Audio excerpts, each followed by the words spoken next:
Welcome to the Ari Hoffman Show on Talk Radio 570 KVI, your home for the politically homeless, streaming live at KVI.com and the KVI app.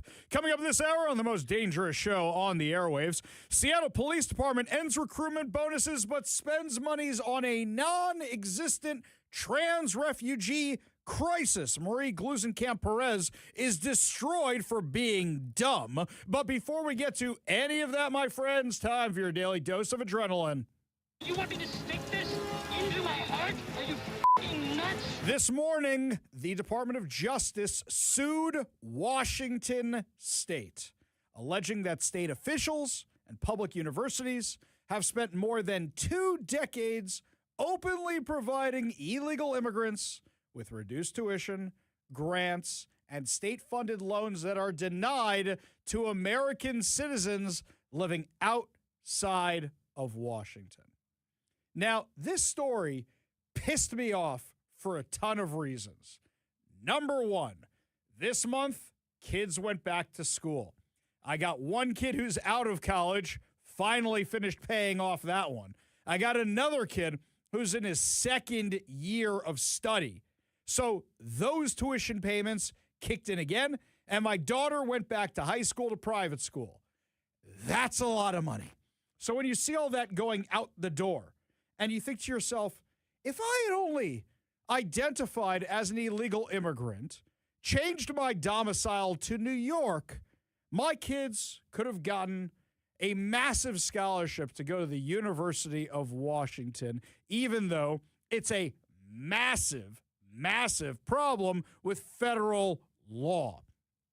All the parents right now who are finding this out are going, wait a minute, the amount of money I had to spend in state to pay for my kid to go to UW was astronomical, even though I live here. You're telling me that if the kid had been out of state and identified as an illegal immigrant, they could have gotten this for a lot cheaper? Yes. And what's even worse, the university hasn't been hiding it. They admitted on their own website, and it wasn't just University of Washington, it's every single state-funded university. Worse than that, your taxpayer dollars as a Washington state citizen were paying for the illegal aliens to go to college.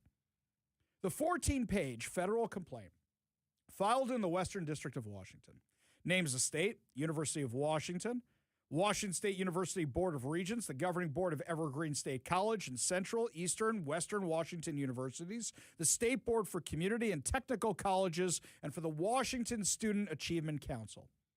The lawsuit alleges that Washington's programs violate federal law and the Constitution's supremacy clause by placing illegal immigrants ahead of out-of-state American citizens. And you got a lot of people who come to UW from out of state. Otherwise, you wouldn't need all those dorms and frat row. Wouldn't need that at all. At the center of the case is a statute which states that an alien not lawfully present cannot receive a state residency-based higher education benefit unless the same benefit is available to U.S. citizens regardless of residency. Washington, however, classifies qualifying illegal immigrants as resident students while requiring American citizens from other states to pay substantially higher non-resident tuition. Under RCW 28B15012E, a person can receive resident status after earning a high school diploma or equivalent, living in Washington for at least 1 year primarily for a reason other than college, and signing an affidavit promising to apply for permanent residency when eligible. The statute does not require the student to be lawfully present in the country. So now Washington knows that they're here, even if they are not lawfully here, and is giving them tuition rather than saying, boop, beep, beep, bop, boop, boop, bop. Hello, ICE. We got a whole bunch of illegals on campus. Instead, it's, let's give them tuition. Western Washington University. Let me go up a little bit here to give you the exact figures of how much this is. The financial difference can reach tens of thousands of dollars annually. According to the complaint, University of Washington tuition for the 2026-2027 academic year is $13,406 for residents, $44,406 $460 for non-residents. That's $31,000. Western Washington University charges residents about $8,800 compared with $27,000 for non-residents. Evergreen charges $0 because nobody goes there anymore. No, I'm just kidding. Evergreen charges $8,600 compared with $32,000. Why would you pay to go to Evergreen? Why would you do that? You want to go to the wokest college imaginable? The complaint also cites Washington State University rates of $6,300 for residents and $15,000 for non-residents. DOJ alleges the preferential treatment extends beyond tuition. Washington College Grant Program incorporates the same residency definition, making qualifying illegal immigrants eligible for taxpayer-funded grants. The state also creates an undocumented student support loan program for students who cannot obtain federally funded aid because of their citizenship status. So they are using your taxpayer money. And for the people who go, well, they're not using federal money, money is fungible. If they're able to use federal money to pay for something else on campus, that means they don't need to pay for the other thing on campus, so they can give the money to the illegals. I also want you to think about how many administrators there are at University of Washington for all the little schools that they have all over the place, like the ones that invited Hassan Piker, that anti-American, saying America deserved 9/11, anti-Semitic lunatic. American citizens living in other states are not eligible for those Washington residency-based grants or loans, just the illegal aliens. The programs have not been administered quietly. The institutions and agencies named in the complaint openly advertise the benefits on their websites. The University of Washington tells prospective students that eligible undocumented students, you can't do that to the English language. You can't. Eligible undocumented. Wait, you're eligible, but you're illegal. You're eligible, but you're undocumented. Who the hell? Aren't you people supposed to be college people? You can't write that crap. Eligible undocumented students are considered residents. Wait, hang on. My head's about to explode. How can you be an eligible undocumented student who's considered a resident? Somebody please. This is college logic. You have to be drunk or high to understand it. Many may pay in-state tuition. It also directs them to apply for state financial assistance through the Washington Application for State Financial Aid, or WASFA, which, guess what, gets federal money. A separate UW financial aid page lists resident tuition and state aid among the benefits available to, once again, qualifying undocumented students. UW has also partnered with private organizations to provide additional tuition assistance. In 2018, the university announced a partnership with thedream.us, offering undocumented transfer students as much as $7,250 per year and $14,500 over 2 years. So, wait a minute. I want to make sure I got this right. You're now giving them recruitment bonuses? That's what you're doing. Hey, come to Washington State illegally. We've got college for you. And we also have fraternity row. So, boy, girl, no problem. We got whatever you need up on frat row. You like alcohol? We got that too. No problem. Got it all for you. Unbelievable. Then UW president Anamari Hoochie said the UW is proud to support the dream for DACA students for whom the United States has been and is home. Hang on. These aren't DACA students. They are actively recruiting illegal aliens to come here. Let's be clear about what you're doing. So either Anamari is lying or Anamari doesn't understand what the hell she's talking about. Let's be clear about this. Washington State University maintains dedicated admissions information for undocumented students, a residency section for international and undocumented students, and a fact specifically addressing whether an undocumented person can receive resident tuition. Western Washington University is even more explicit. Washington State House Bill HB 1079 allows undocumented students to pay in-state tuition at Washington state colleges and universities and apply for financial aid, according to their own financial aid office. These guys aren't hiding the ball. It's on their websites. It's right there on the websites. Western says assistance awarded through WASFA can include Washington College Grant, College-Bound Scholarship, State Work Study, institutional grant funding. You know what really ticks me off, Kevin? I can't use this stuff if my kid goes to school out of state. But they can spend this money on the illegal aliens coming here, and my taxes are paying for this. I am furious. As a parent right now who is paying tuition, I am furious about this. Unbelievable.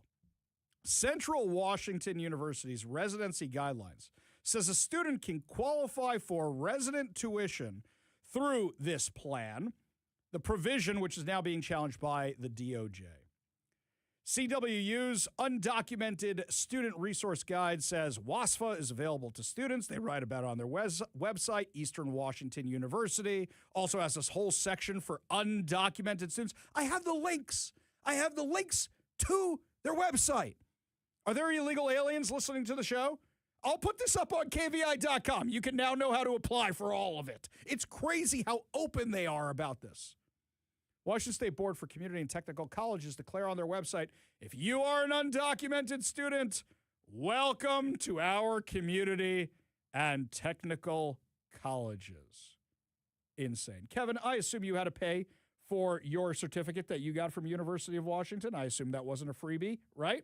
But if you had been an illegal alien, you could have gotten that for free, but you had to pay for it. State Board says undocumented students may qualify for the Washington College Grant, College-Bound Certificate, and State Work Study. State Work Study? Wait a minute. They're going to pay you for random volunteering jobs or jobs on campus with federal money or state money. So not just are they going to pay your tuition, they're going to pay you a salary. They're going to work study. Work study is the biggest scam ever. When I used to have youth counselors coming in to work on my youth programs and weekend retreats as advisors, you know they got work study? They got federal work study money for that and state work study for that. So for me, they were laughing about this. I used to run trips to New York and Vegas and elsewhere. They're like, we're literally being paid by the government to go on these things. So you're now paying the illegal alien for the work study. Unbelievable. Washington Student Achievement Council, the agency that administers financial aid and residency rules, said in Washington, students don't have to be U.S. citizens to get financial aid or resident tuition. Let me make sure I got that right. You don't have to be a citizen to get resident tuition.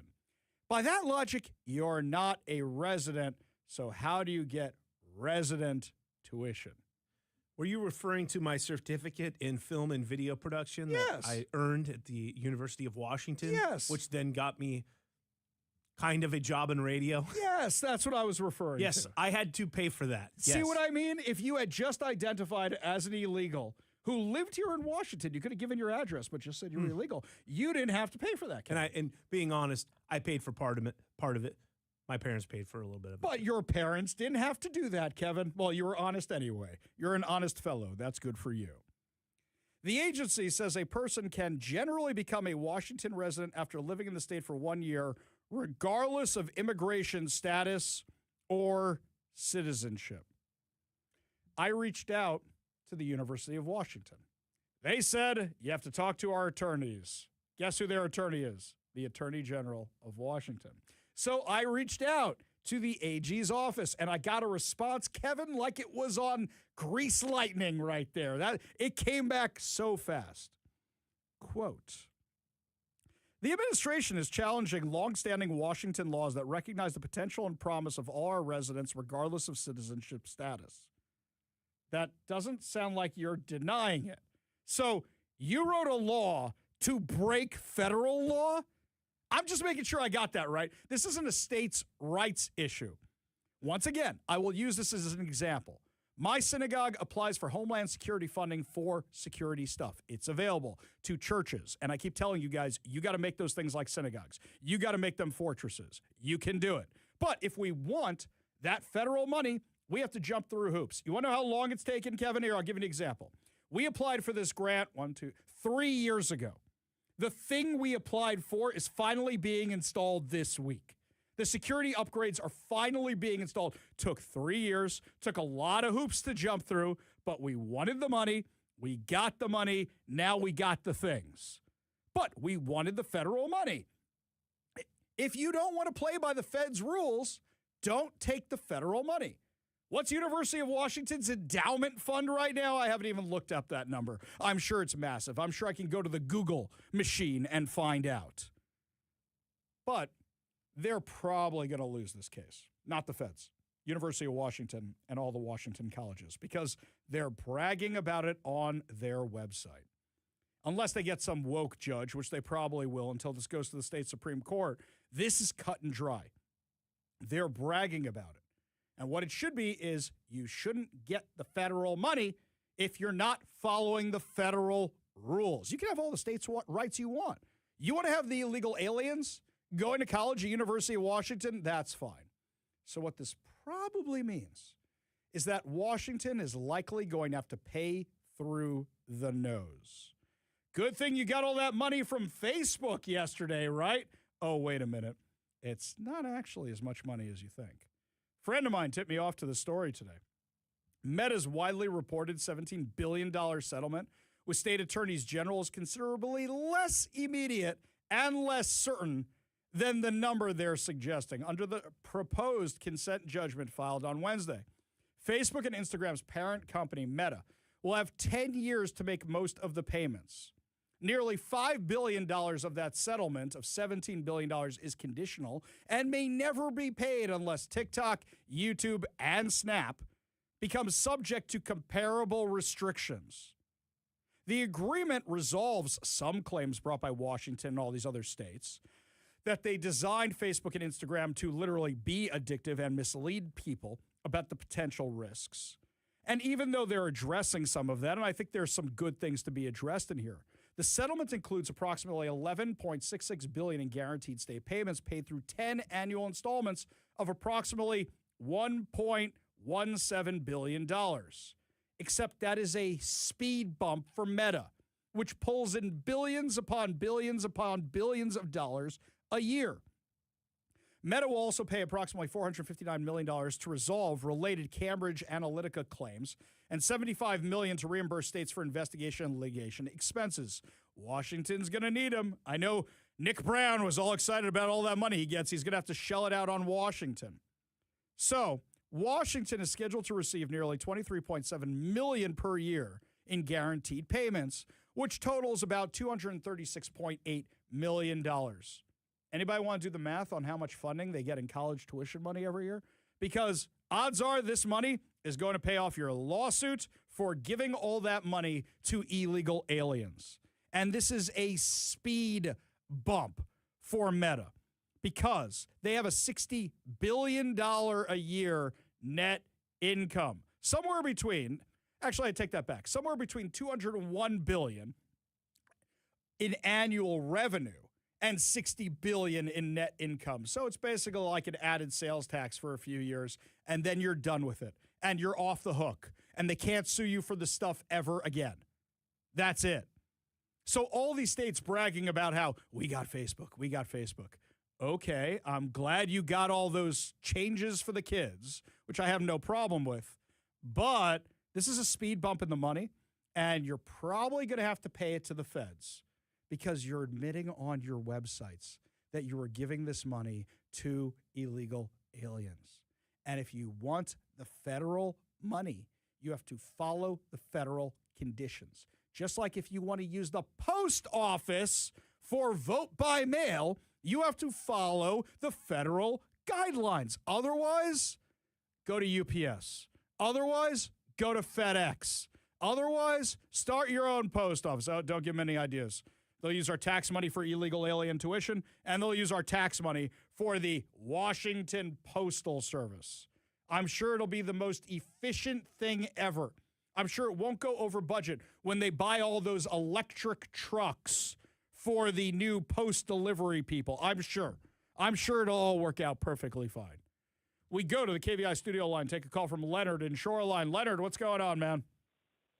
Hey, I just wanted to let you guys know that this is going to be one of the reasons why that now that the UW is now going to start recruiting illegal aliens from other countries, you are going to start seeing people like myself, and I'm thinking very seriously about this, most likely moving to Louisiana because of this. Why Louisiana? Wait, hang on. Leonard, you're going to move because of this? I mean, we brought in all those Afghan refugees, and one of them went and killed National Guard members. We had an autonomous zone here. We have an income tax here, but because UW is doing this, you're going to move? Yes. As a matter of fact, if my brother passes away, I was just told this by my sister this morning. If my brother passes away, my sister is moving me to Lake Charles, Louisiana, if that happens. Well, I'm very sorry about your brother's troubles, and we wish him a speedy recovery. And it would be a shame to lose you, Leonard, but don't worry. You always have the KVI app, and you can always listen over there. There we go. I've got the KVI app. But what I'm saying is this state is too much messed up.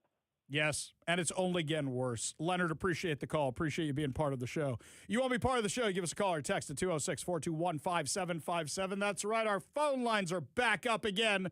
206-421-5757 for phone and for text. Up next, my friends, Seattle Police Department ends recruitment bonuses, but it's spending a whole lot more money on settlements for former police chiefs and trans refugee crises that don't exist. Give you all details when we come back. You're listening to the Ari Hoffman Show.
Well, my friends, got some breaking news for you right now out of our very own city of Seattle.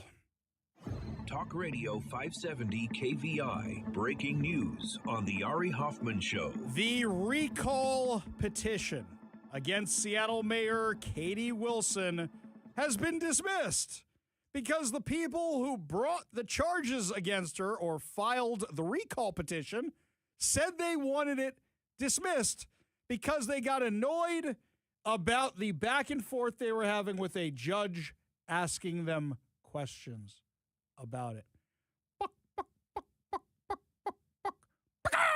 I mean, come on. Really? Look, this thing had no chance of going anywhere. But I said from the beginning that I didn't think this thing had any legs. So if you can't defend it in court, why are you wasting your time? For example, I'm filing those PDC complaints against the Seattle Times. I can defend every single one of them by the standard they're using to investigate Let's Go Washington and Brandy Cruz. I filed all those L&I complaints against Plymouth Housing, Seattle Public Library. I can defend every single one of them using the same statutory regulations they're using to go after Andrea Suarez. You haul me in front of a court, I can defend them. And they know that. Here, you couldn't really defend any of these. Apparently, they had missed a filing deadline Wednesday, but still showed up in court on Thursday. And now they want to restart the process. Guys, I told you this wasn't serious. I told you this wasn't a serious effort. If you're serious about doing this, you get a lawyer. You get it done. And then it goes that way. You can get this done, maybe. It's a stretch with a competent lawyer. But you guys wasted all that time, all that effort for what? For what? This is why I didn't have him on the show. I know everybody else went, let's find out what motivates them. No. I mean, look, I could file a recall petition against Katie Wilson. I'm sure mine would be more effective. I'm getting pretty good at this paperwork of filing petitions. I'm getting pretty good at filing PDC complaints. I'm getting really good at this, as a matter of fact. I got a new one. I don't know if I'll file it tonight or file it Monday for more impact. I don't know which one. Got another one against Seattle Times coming. And I got one against Downtown Emergency Services coming for L&I. Yeah, these are things I do in my spare time. Well, Seattle Mayor Katie Wilson may have dodged the political bullet on this, but the thing she's getting raked over the coals for right now is the fact that the Seattle Police Department yesterday, as we discussed on the show, decided to end its recruitment bonuses and lateral transfer bonuses. Now, they're having enough trouble recruiting officers as it is, but now they don't have an added incentive, which other surrounding police departments do have. So you can't afford this. You're claiming it's a budget crisis thing. What are we spending that money on? Well, I can tell you, we spent over $700,000 on the settlement so the former police chief, Sean Barnes, could resign.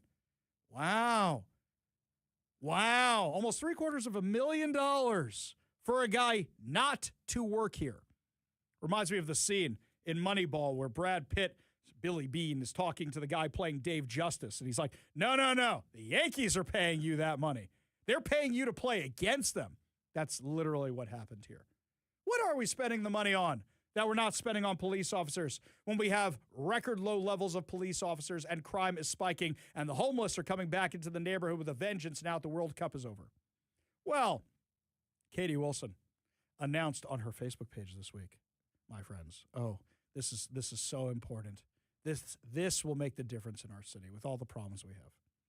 They are now spending hundreds of thousands of additional taxpayer dollars on LGBTQIA plus, literally 2SL GBTQIA plus community-based organizations. Rapid relief funding, they call it. The Seattle Office for Civil Rights announced another $550,000 in spending this week, including $450,000 in rapid relief funding for 2SLGBTQIA plus community-based organizations in what the city calls urgent stabilization needs. You know my favorite part about this? They haven't said who they're giving it to. Who are you actually giving? What's the name of the organization? Who's getting the money? They claim there's this trans refugee crisis. Who's getting the money? Another $100,000 will fund a community resources and Services event featuring local service providers and city programs, along with modest material relief, including Orca transit cards and assistance in enrolling in government services. These people don't have Google. These people don't have cell phones. You can't use it that way. You have to spend $100,000 on an event. Kevin, I do a lot of fundraising dinners. The budget for my fundraising dinners, with all the food and all the other things like that, maybe about $50,000. And we have an open bar. We have an open bar every time. Maybe about $50,000. And this is, you know what? I could probably do it for about 30 usually. Usually about 30. What are you spending the $100,000 on? What are you want me to run this event? I will run the event for the 2SLGBTQIA+. You give me $50,000, it'll be a party. It'll be a party. I know. Hoffman knows how to throw a party. Be Krispy Kreme donuts for everybody. It'll be great. Open bar, Krispy Kreme donuts. That's what it's going to be for everybody. It'll be great. We'll have a great time. It'll be fantastic. What are you spending the money on? So you're spending $550,000 on the 2SLGBTQIA+ communities where you don't even announce where it's going. You won't even say who it's going to, but you won't spend it on police officers. You spend over $700,000 on a settlement for a police chief who sucked just so he could be the fall guy for a mayor who's incompetent. So let's just do a little quick math here. Carry the $1.2 million in absolute garbage waste. $1.2 million in garbage waste. Oh, I'm sorry. Wait, I got my numbers wrong. The $550 is in addition to the $300,000 they already gave them. So $700,000 plus $850,000. Let's do a little math here on that one, shall we? A lot of money, guys. A lot of money. All of it could have been hiring bonuses, could have been anything else. And instead, now it's being spent on stupid. That's Katie Wilson. That's what we're spending the money on. Well done, everybody. Your taxpayer dollars at work. Speaking of stupid, by the way, Marie Glusenkamp Perez is getting destroyed on social media, and people are calling her dumb. Why exactly? We'll give you the answer when we come back. You're listening to The Ari Hoffman Show on Talk Radio 570 KVI.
Congresswoman Marie Gluesenkamp-Perez, who is running for re-election right now, is getting destroyed over on social media with people calling her illiterate.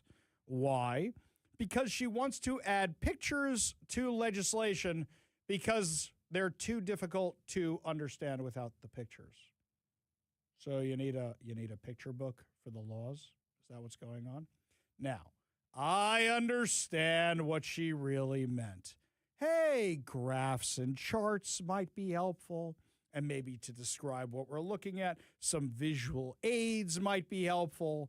Unfortunately, she's not very eloquent, and it didn't really come across that way. So, she wrote it this way in social media. Have you ever thought that it's really weird you can't add pictures to laws? I see so many laws that would be clearer and more logical if we could just include a map or a blueprint. Maybe some pop-ups. Maybe some scratch and sniff. What else could we include there to make it easier for you to read? Congress recently passed my initiative to bring legislation into the 21st century and explore including images in the text of bills. This is a long overdue step in the legislative process. I know you're trying to sound folksy, but you sound dumb. What it would have been is not, can you add pictures? Can we add graphs? Can we add charts? Can we add maps? Can we add blueprints? Instead, have you ever thought it's really weird you can't add pictures to laws? You're right. We need pictures, pop-up pictures. The ones where you move that little thing on the bottom and the guy does a karate chop, or like the dinosaur's mouth closes. Representative Gluesenkamp-Perez attached a July 24th letter sent to leaders in the U.S. House and Senate that laid out her vision. Visual aids are a crucial tool for conveying legislative intent. Despite the value that illustrations provide, there is currently no consistent process for incorporating them into bill text. This creates unnecessary uncertainty for member offices, discourages the use of tools that could improve clarity, and ultimately limits Congress's ability to function as a representative body. That's clear. It's the social media post where you announced this thing, where you said, we need pictures. We need the pictures. For too long, our laws have been written for staffer bros with bow ties. Okay, Kevin, I was just at the Capitol. I didn't see a lot of bow ties over there. Is the Monopoly guy running things over in Congress these days? Who will issue guidance on how to follow them. Are they thinking of old Carson? Is Tucker that Carlson? Jesus, that's what Tucker Carlson used to have his nice little polka dot bow tie. That's what they're talking about. Yeah, we should be able to draft legislation that speaks to all Americans, regardless of how they learn or the profession they work in, from visual learners to foremen. Well, you know what you just did, lady. If you're big on the environment, you just killed a whole lot more trees, because when they print these suckers, now they're going to have pictures. Now, here's going to be the next fight. Black and white or color. Are we spending the money on color printing? Well, this is an important bill. It's going to tax people a lot of money. We should spend the money on the color printing. This one gets the color printing. Is the signature going to be in color? Can we start using blue pens when you sign law? Or is it black pens? What are we going to use for these things? We have reached a new level of stupid. Absolutely new level of stupid. Dave says over on the text line, to assist in understanding bills, how about Congress keeps them to a single topic instead of a multi-thousand-page omnibus bill? That's the better way to go. Can't it just be single subject like it is here in Washington? That might be a way better way to go. Just a thought. Just a thought. We go to the KVI studio line. Take a call from Ron in Tacoma. Ron, what's going on? Boy, I tell you, it looks like the Democrat Party hasn't changed at all. We're going back to the Biden administration once again. We got to go from photos to, don't you remember, he wanted the children to hear words. No. What are we talking about here, Ron? I'm not debating. I'm not saying you're wrong, but I don't remember this, man. Oh, yeah. But don't you remember the record player? And yeah. Sorry. You had to remind me of that one. Yes. You know what we're going to do? From now on, we're not going to have bills. We're just going to have that I'm a Bill character in cartoons. We're going to make little cartoons so everybody can understand what's in the bill. How about that? There you go, man. Yeah, Ron, see, this is how we end up with idiocracy. This is how we get there, by saying you don't have to read anymore. We're just going to have the cartoon I'm a Bill dancing around and tell you what this bill is all about. I think that's what it should be. More people would read it. More people would see what's going on. Appreciate the call. Appreciate you being part of the show. You want to be part of the show, give us a call on our newly repaired, reactivated KVI studio line, 206-421-5757. That's 206-421-5757 for calls and texts. Up next, my friends, some local girls who are forced to compete against boys publish an op-ed in The Hill, and the left has an absolute meltdown. Give you all details when we come back. You're listening to the Ari Hoffman Show on Talk Radio 570 KVI.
Megan Rapinoe, however you pronounce her last name, the soccer player who nobody cares about anymore because, well, let's say they lost and kneeled for the national anthem, wrote an op-ed basically defending boys who want to play in girls' sports. Win for the patriarchy.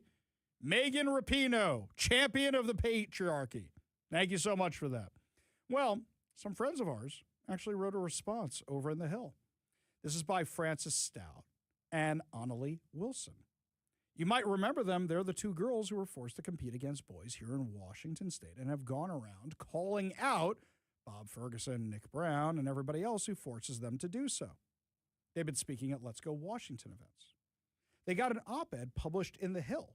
And actually, kudos to The Hill for publishing this because The Hill, hang on, let me go to my little black book of the right-wing media conspiracy. What do I have here? Fox News, Newsmax, Daily Wire. I do not have The Hill in here. See Seattle Times? Look how easy it is. You can print another perspective. And the world will keep spinning on. And actually, you might get some people like Ari Hoffman who never check the Hill to actually read it. They wrote, Megan Rapinoe recently wrote in an op-ed that women and girls can speak for ourselves. As two female high school athletes living under Washington State's current sports policies, we could not agree more. Here's what is happening in Washington. One of us finished second in a girls' 1,600-meter race behind a biological male. The other sat out of a girls' basketball game rather than play against a biological male on an opposing team. We wanted the same thing every girl athlete wants, a fair and safe chance to compete in the sports we love. We were both denied that. Our decision to speak up has been costly. We have been called hateful, transphobic, bigots, and bullies. We have both been harassed online and in person. One of us was told she would be responsible if transgender athletes take their own lives because we spoke up.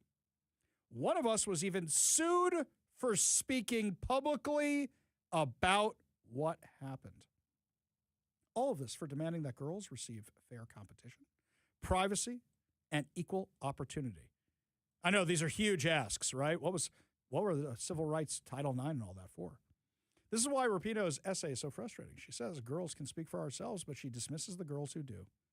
We respect what Rapinoe accomplished on the soccer field. She helped grow women's sports and spent her career fighting for better pay and recognition for female athletes, but her whole career was built inside a protected category for women only. She never had to win a spot on a sex-neutral national team.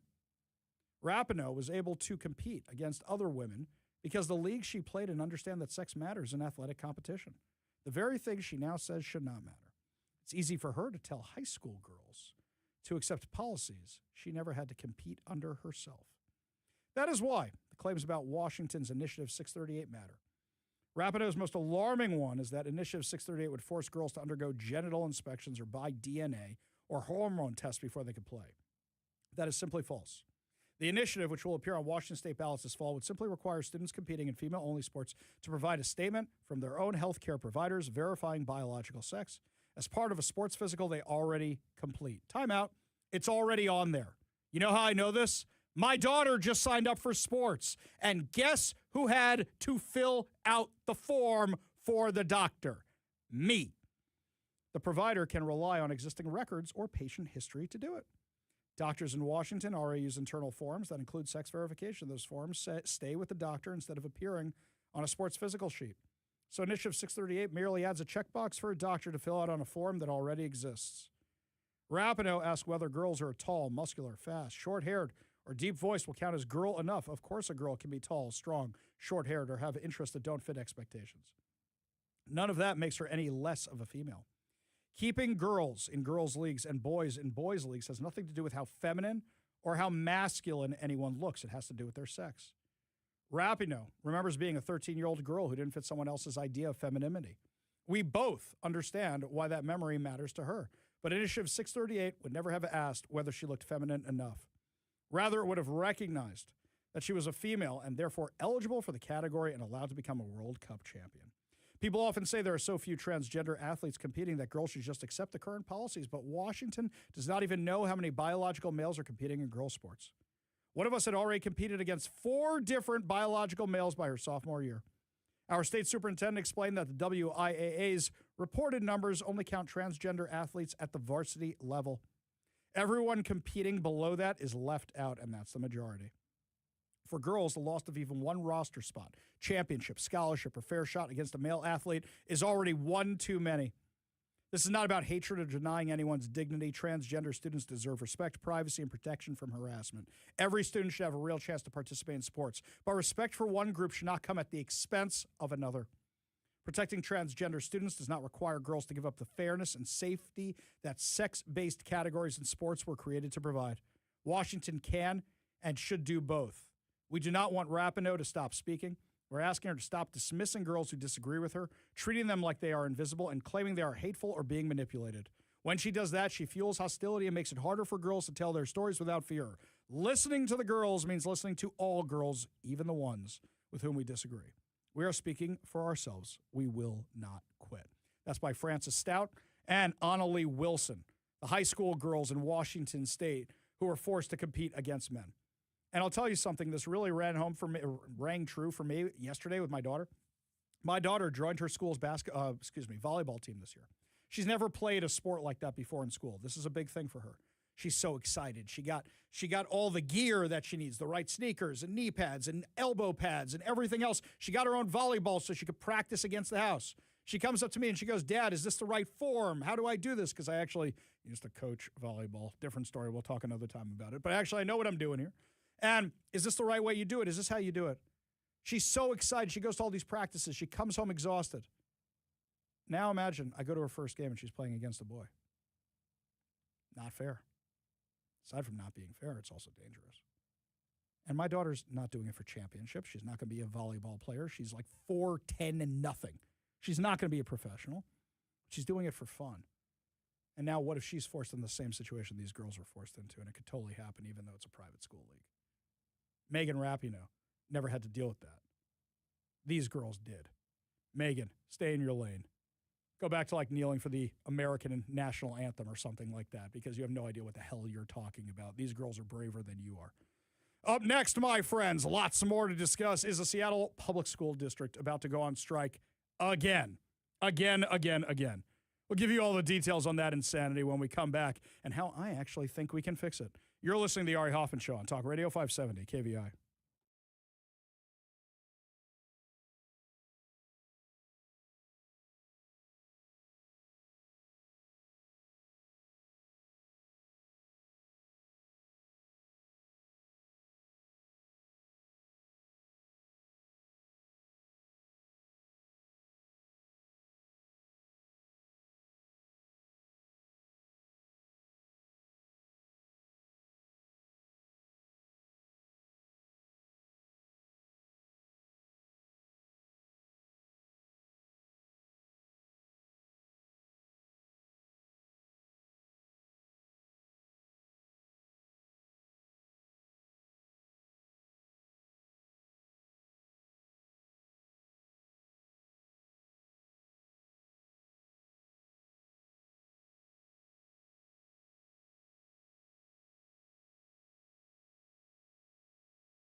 Welcome to the Ari Hoffman Show on Talk Radio 570 KVI, your home for the politically homo, streaming live at KVI.com and the KVI app. Coming up this hour on the most dangerous show on the airwaves. Muslim terror groups are making inroads into Canada. It's a massive warning for the U.S.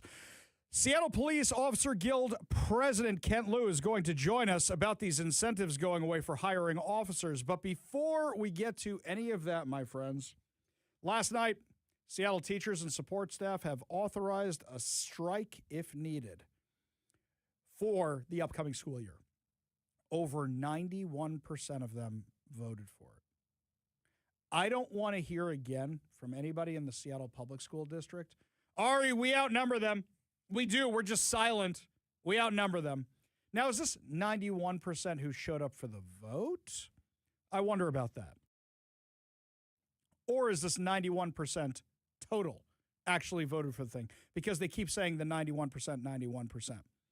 According to Como News, 91% of Seattle Education Association members voted to authorize the strike. Now, this doesn't mean the strike is going to happen automatically. Basically, they have until Tuesday to figure this out because school starts on Wednesday. So this that a lot of the news stations ran with is basically a press release from the unions. We're paraeducators. We're professionals. We're counselors. We're social workers. I don't care. I don't care.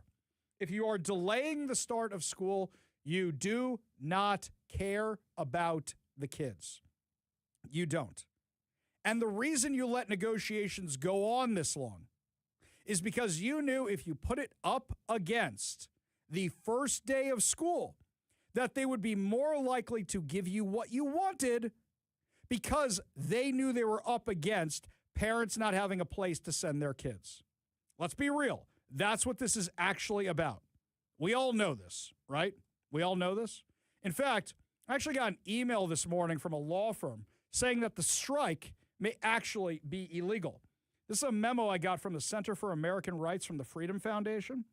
So it says right here from to Seattle Public Schools, we write as attorneys and advocates for parents, students, and communities to remind you in light of recent news reports about SEA's strike authorization vote, the threatened strike by the Seattle Education Association is illegal under state law.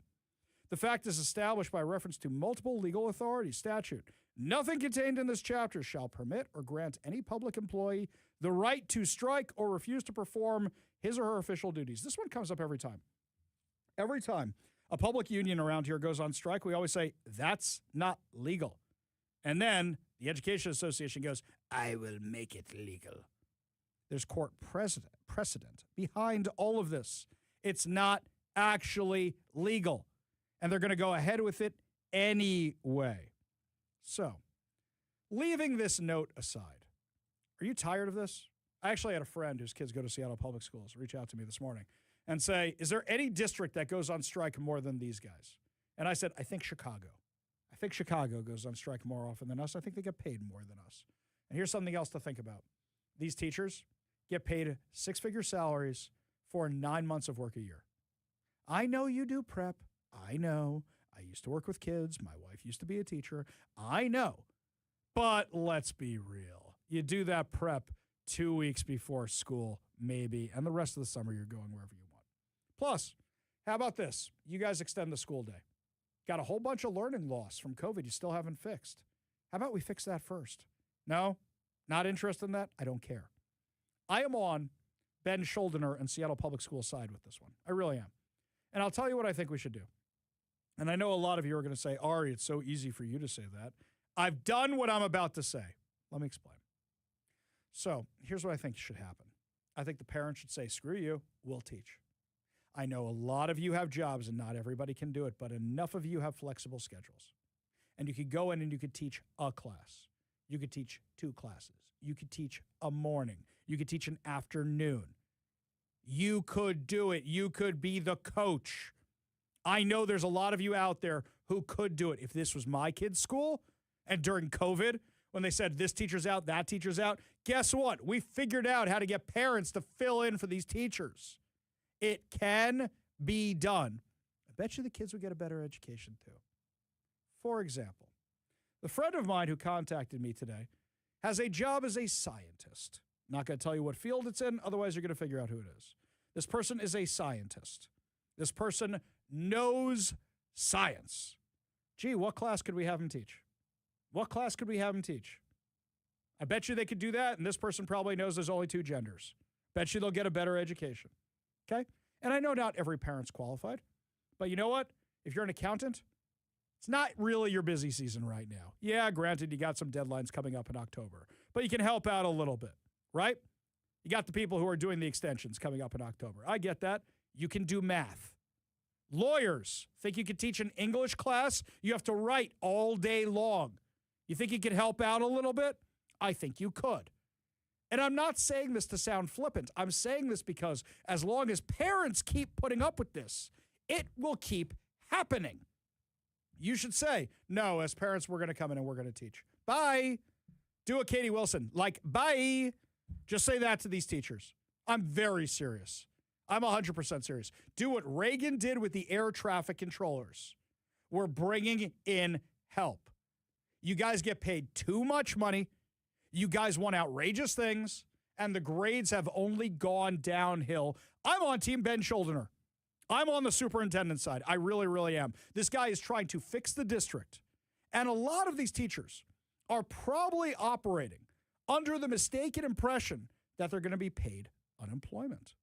Because last year, Bob Ferguson signed into law this ridiculous bill where striking workers get unemployment, except there's one little teensy tiny problem that these guys had to remind everybody about. You get money for unemployment from the federal government. And the federal government said to Washington, the requirements are if you're going to pay somebody, they have to be looking for work, right? They have to actually be out looking for work. And if they're not looking for work, then we're not paying them unemployment, right? So if they're not paying unemployment, then all of a sudden these teachers have incentive to go back to the classroom, right? That is how you fix this. That is how you should fix something like this. It's real easy to do. This is how you send them back to the classroom. It's a really, really easy way to do it.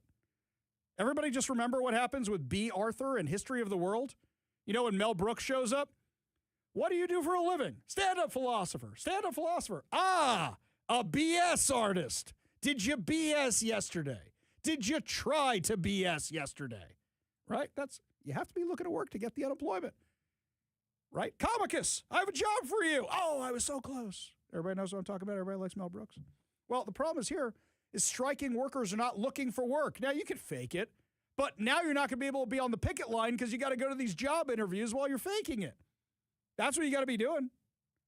According to the Washington State Standard pressed by the federal government, Washington is making a big change in a new law extending unemployment benefits to striking union workers. Starting Sunday, workers involved in labor disputes must comply with the state's rigorous job search requirements to receive benefits. Receive benefits. Rigorous requirements. Didn't Nigerian scammers manage to defraud $1 billion out of our unemployment? Rigorous standards, real rigorous. This means actively seeking work and recording efforts to find another job. Since January 1st, when the law took effect, Washington's Employment Security Department waived that requirement because it deemed those involved in labor disputes to be attached to an employer. But this week, the U.S. Department of Labor told the state agency that this approach does not conform with federal law. Federal officials said the state's employer-attached waiver does not apply in the case of a strike because the employer did not initiate the separation, said Chris Barron, Communication Director for the Employment Security Department. While we cannot provide specifics about the number of current claimants, this only impacts a handful, he said. Barron said the agency is reaching out to those individuals to inform them about the job search requirements. This requirement will apply to all new claims during a strike. It will not impact previous claims. The agency filed an emergency rule Friday and will conduct a formal process to adopt a permanent rule change. The news is not a total surprise, says the Washington State Standard. The state and federal agencies have discussed the law throughout its development and its passages. These conversations span the past presidential administration of Joe Biden and current President Donald Trump. Earlier this year, the Department of Labor issued a questions and answers document spelling out its and workplace standards and the Senate Labor and Commerce Committees of the change on Tuesday. You can't even say, oh, this is all Trump, because guess what? It was happening in the Biden administration as well. This is good news, said Representative Susan Schmidt, Republican of Spokane Valley, the lead Republican on the House Labor Committee. As a policy matter, it assures all individuals follow the same rules in order to receive unemployment benefits. Schmidt also pointed to talks between Boeing as Professional Engineers Union, who voted Friday to reject the company's contract offer. Barring a deal in the coming weeks, roughly 16,000 workers could go on strike October 7th and be eligible for benefits not long after.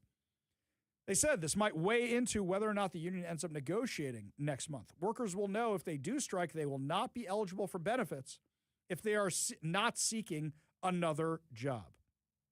April Sims, president of the Washington State Labor Council, one of the forces behind the legislation, had a different view. She says it's a concern and we're still assessing on-the-ground impact it might have. Why? Because you don't want to lose the labor union support. Let's be real about this. You don't want to lose the labor union support. Parents, I'm very serious about this. We had to do it. We had to volunteer. You know, Kevin, I used to teach gym class for my kids' school because they didn't have a gym teacher. I used to go in every single Friday and do that kind of stuff for the kids. One day I walked in, and it was a different grade I was teaching because I would just do mornings. Back then when I had a more flexible schedule, I would just walk in and do mornings. And I remember I was teaching some middle school boys. My kids were in grade school. I walked in, and I brought from Costco a massive package of deodorant. And I said, guys, this is now health class. You all smell terrible. Take one of these home and start using it because obviously your parents never told you to do that. That was basically Ari Hoffman, the gym coach. That's how we did these things. Did you get a complaint from some parents that you're snooping in places that you don't belong? No, you know what they actually said to me? Thank you. And I said, why the hell didn't you do it? That's what I said to these parents. And they go, well, you know, I said, no snowflakes on my watch. You kids start using this deodorant because it's bad. Couldn't stand being in that What kind of classroom. deodorant was it? I think it was the gel. I think Oh, I got you them went the with gel. the gel. I went with the gel. Well, that's a safe. I don't want them lighting things on fire and saying Mr. Sure. Hoffman gave us the aerosol can. I didn't want to go down that road. Also, you know, it kind of messes up the shirts. The gel's a better. I like the gel. I'm more of a gel kind of guy. You know, To each their own. Yeah. Yeah. I'm triggered maybe because of camp. Camp, I always smell that aerosol. It's just the smell just bothers me. you're going to go something like maybe like an Old Spice. I love the Old Spice. The wife hates the Old Spice. Problem with me is that I'm like allergic to there's something in all of that antiperspirant now, and I love the Old Spice, man. Love the Old Spice. Can't use it anymore. My wife doesn't let me use it either. You know why? She says it smells like mold to her. That's what she says. She says, no Old Spice for you. She actually, I think it was like, 7 years into our marriage or something, she goes, I came home with a whole bunch of it. She threw brand new Old Spice in the garbage. She wouldn't let me return it. She goes, no, I can't take it anymore. You have to find something else. You smell moldy. I go, what do you mean I smell? This is a you problem, right? And I'm like, I'm sorry. I was just mad about that. Still mad. I haven't gotten over this. I love my Old Spice. Did a good job. Did a better job than what I use right now. Just say that. Anywho. So, yes, parents go in there and teach these classes. I've done it. I'm not saying this flippantly, as I'm saying. This is go in and do it. Watch, the schools are going to say, we're not going to let you do it. Just watch something like that happen. Now, this is a problem for multiple industries that are waiting for these kids to go back to school. For example, you got all these transit agencies that are waiting for their riders to return, right? You got that. Hey, look, I know our ratings go up when kids go back to school because parents are driving the kids again for afternoon drive, and they're listening to the show. Well, now we've got a fun little analysis for transit around here that transit agencies are spending billions more than they did a decade ago while carrying fewer passengers, according to a new analysis from the Washington Policy Center. So Charles Prestard, who I should have on the show to discuss this, found that the total transit boardings across the region were 10.5% lower in 2025 than in 2015, even as annual transit funding increased from approximately $2.6 billion in 2015 to more than $4.7 billion in 2024.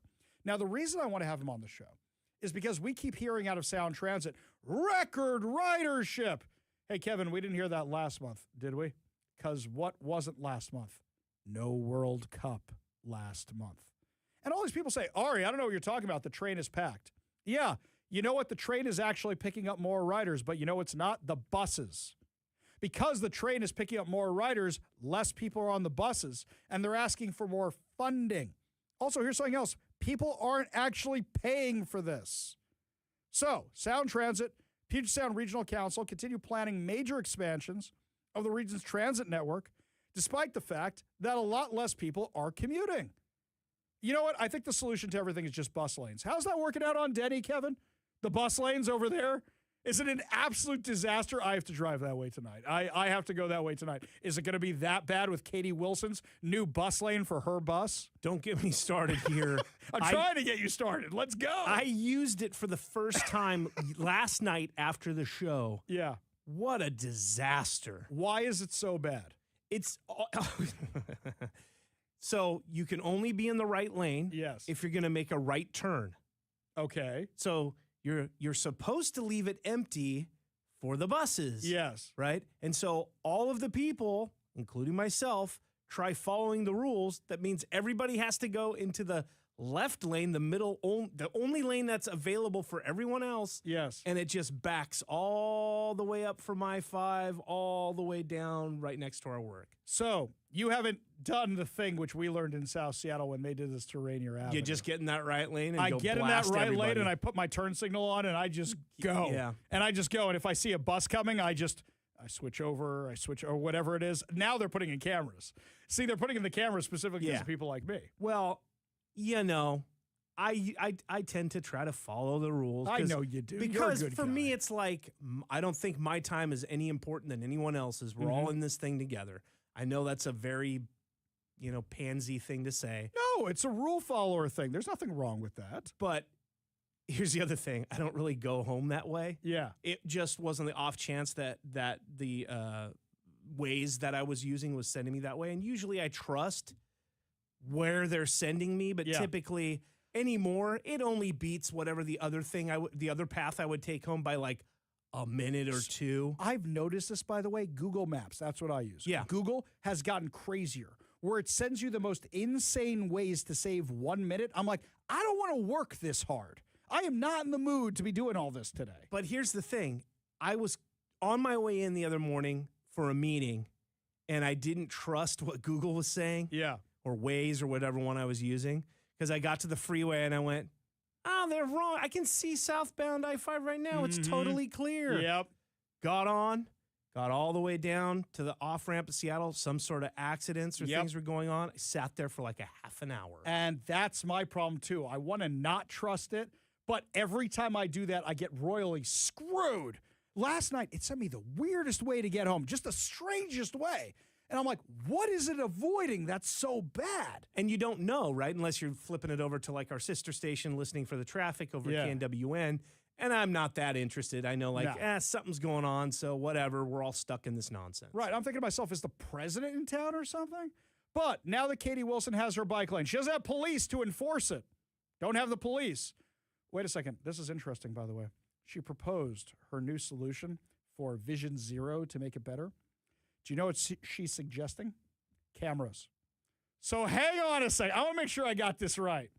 No cameras to stop criminals, but cameras to stop drivers from driving in her bus lane.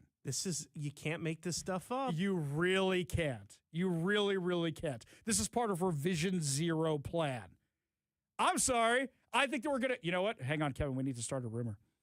The cameras for the traffic are being used by ICE. Didn't you hear that? Oh, yeah, I did hear that. Yeah, the speeding cameras are being used by ICE. Yep. ICE is using them to track people. Yep, heard it from ICE. Donald Trump called me himself to say, Ari, let me tell you something. We're going to use those cameras. We're going to get all the illegals. We're going to arrest every single one of them. Quite frankly, I don't like the illegals. I don't like the cameras. We're going to arrest every single one of them.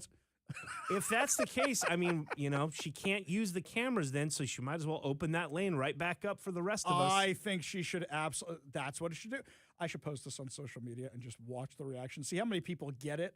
And see, this is going to be like the Ari Hoffman faux we used to have when people thought it was real news. I'm going to put this up there, and all of a sudden I'm going to get all these comments like, how dare you? How dare you?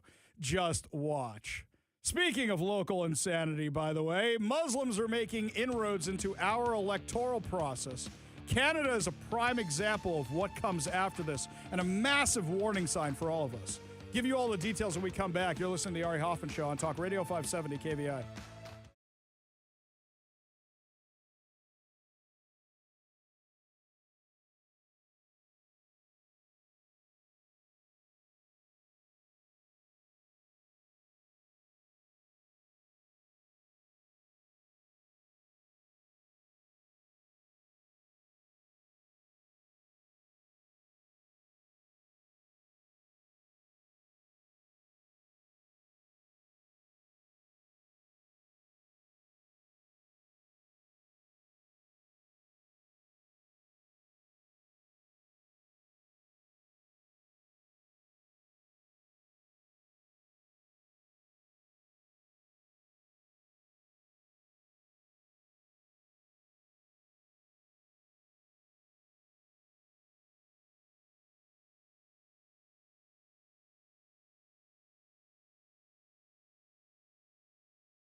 Welcome back to the Ari Hoffman Show. Just a reminder that over at KVI.com, we are giving away two tickets to the Washington State Fair. That's right, my friends. The fair starts, I believe, is it this weekend or Labor Day weekend? I think it's Labor Day weekend. I'll double check. I have to double check that. Check that out at thefair.com, obviously. And we will be out there for Military Appreciation Fridays. As soon as we have the complete schedule, we will send it out to everybody so you can bring yourselves by. We will shake your babies and kiss your hands. Wait, that's not right. We will kiss your babies. We will shake your hands. We will say hi to you, whatever it is. We'll be out there in the KVI tent. We will give you all the details of when we will actually be out there. So this is kind of petty, but also kind of funny at the same time. First, we have the Gulf of America because Mexico is messing with us. Now we have the Lake America. We live in the most ridiculous. I love it. I love it. Who cares about Ontario anyway? We're not going to call it that. We're in charge of these waters. Yeah, let the Mounties come take it from us. We're really afraid of Canada. Do we have an invasion plan for Canada? If not, we should have one. Here's the president making the announcement. We're going to be changing the name of Lake Ontario, effective immediately, to Lake America. That's going to take place right now as I sign the order. Do you have anything to say about it, Ben? Yes, sir. So this is a straightforward but important executive order. It directs Secretary Burgum and the Department of the Interior to update the Geographic Names Information Service to reflect that the lake once known as Lake Ontario will, from this day forward, be known as Lake America. This is a lake that has most of its volume in the United States. The deepest parts of the lake sit in United States territory, so this will reflect that this is an American lake. Thank you. Okay. Now he's signing it. It's officially Lake America with the giant signature on the piece of paper with a stroke of a pen. That's it. No more Lake Ontario. Erased. Okay. From existence. Thank you very much.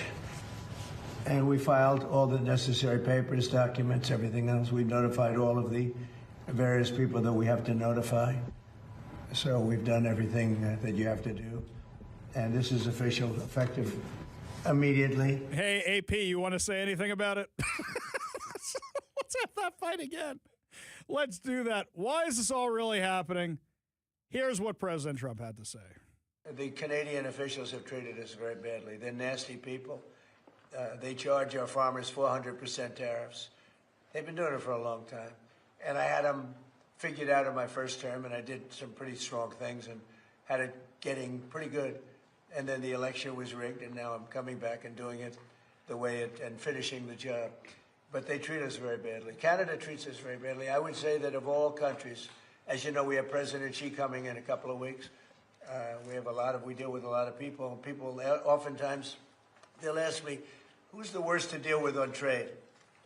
And I said, that's easy, Canada. They are the worst to trade. And they feel entitled, and just we can't have that. Now, let's be fair about this for a second. Can I put on my objective hat for a minute? Starting a trade war with Canada, not the smartest thing. We probably could have figured out a deal. But let's not forget, Carney's only in office in Canada because President Trump started the trade war. Pierre Poilievre was leading in all the polls by leaps and bounds until the trade war started. And as soon as it did, you lost the conservative and you got the crazy liberal. Now, what's been happening since then is Carney's been getting ties closer to China as opposed to us, which you do not want. As much fun as all this is with renaming lakes and renaming rivers and renaming oceans and renaming gulfs and renaming everything else, something very, very serious going on here. Now, I agree. You shouldn't be overcharging us at the expense of them. We should have something fair. But a lot of the blustering and a lot of the saber rattling and a lot of the 51st state nonsense is what got us to this point. I truly believe that. Now, mind you, Canada does not do themselves any favors. Their CBC, Canadian Broadcasting Company, instructed its staff not to refer to 9/11 as a terrorist attack ahead of the 25th anniversary. According to an internal memo, that the New York Post got a hold of. The public broadcaster reaffirmed it would avoid using words like terrorist and terrorism when describing the events, directing its staffers to follow the long-standing company policy that previously landed them in hot water during their October 7, 2023 coverage. They did the exact same thing. Don't refer to Hamas as terrorists. Here, quote, do not refer to the September 11 attacks as terrorist attacks. The hijackings led to passenger jet crashes in Washington, D.C., Pennsylvania, Manhattan. The World Trade Center was destroyed.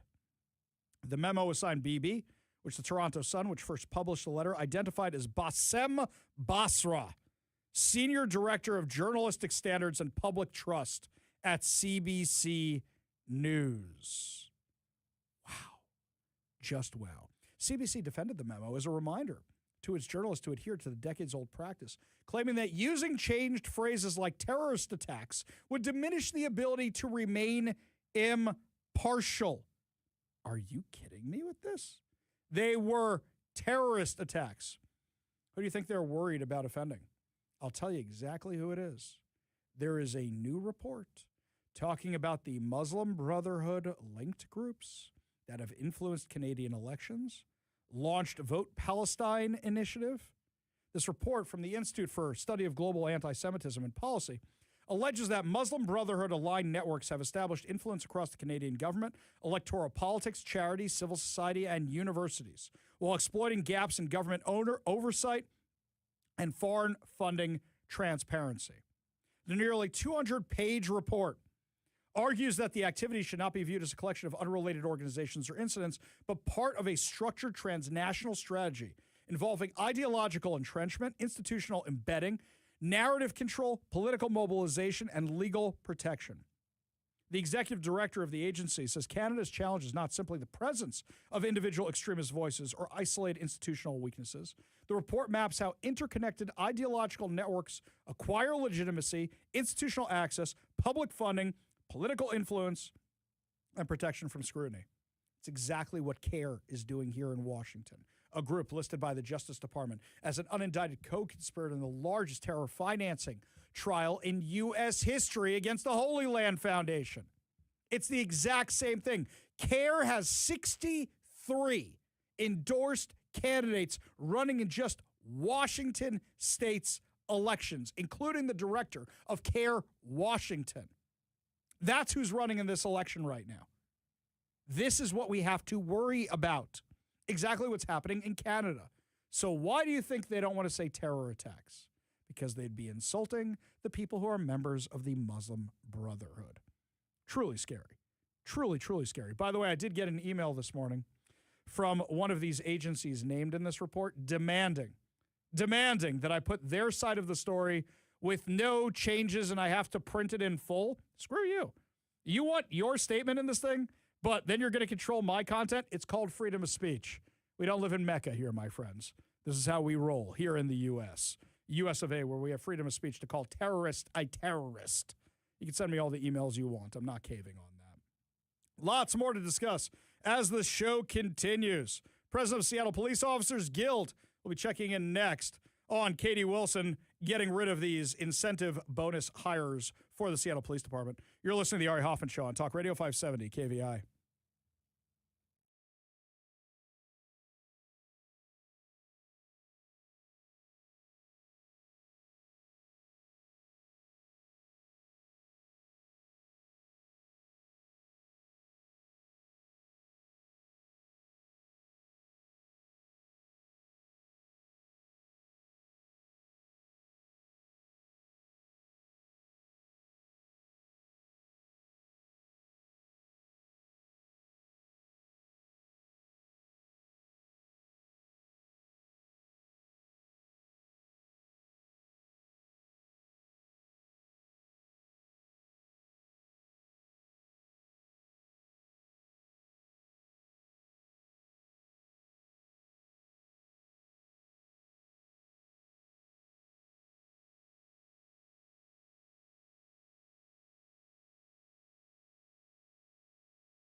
Well, our police department is now saying they are going to get rid of a whole bunch of incentives they were using to try and recruit more officers to fill our absolutely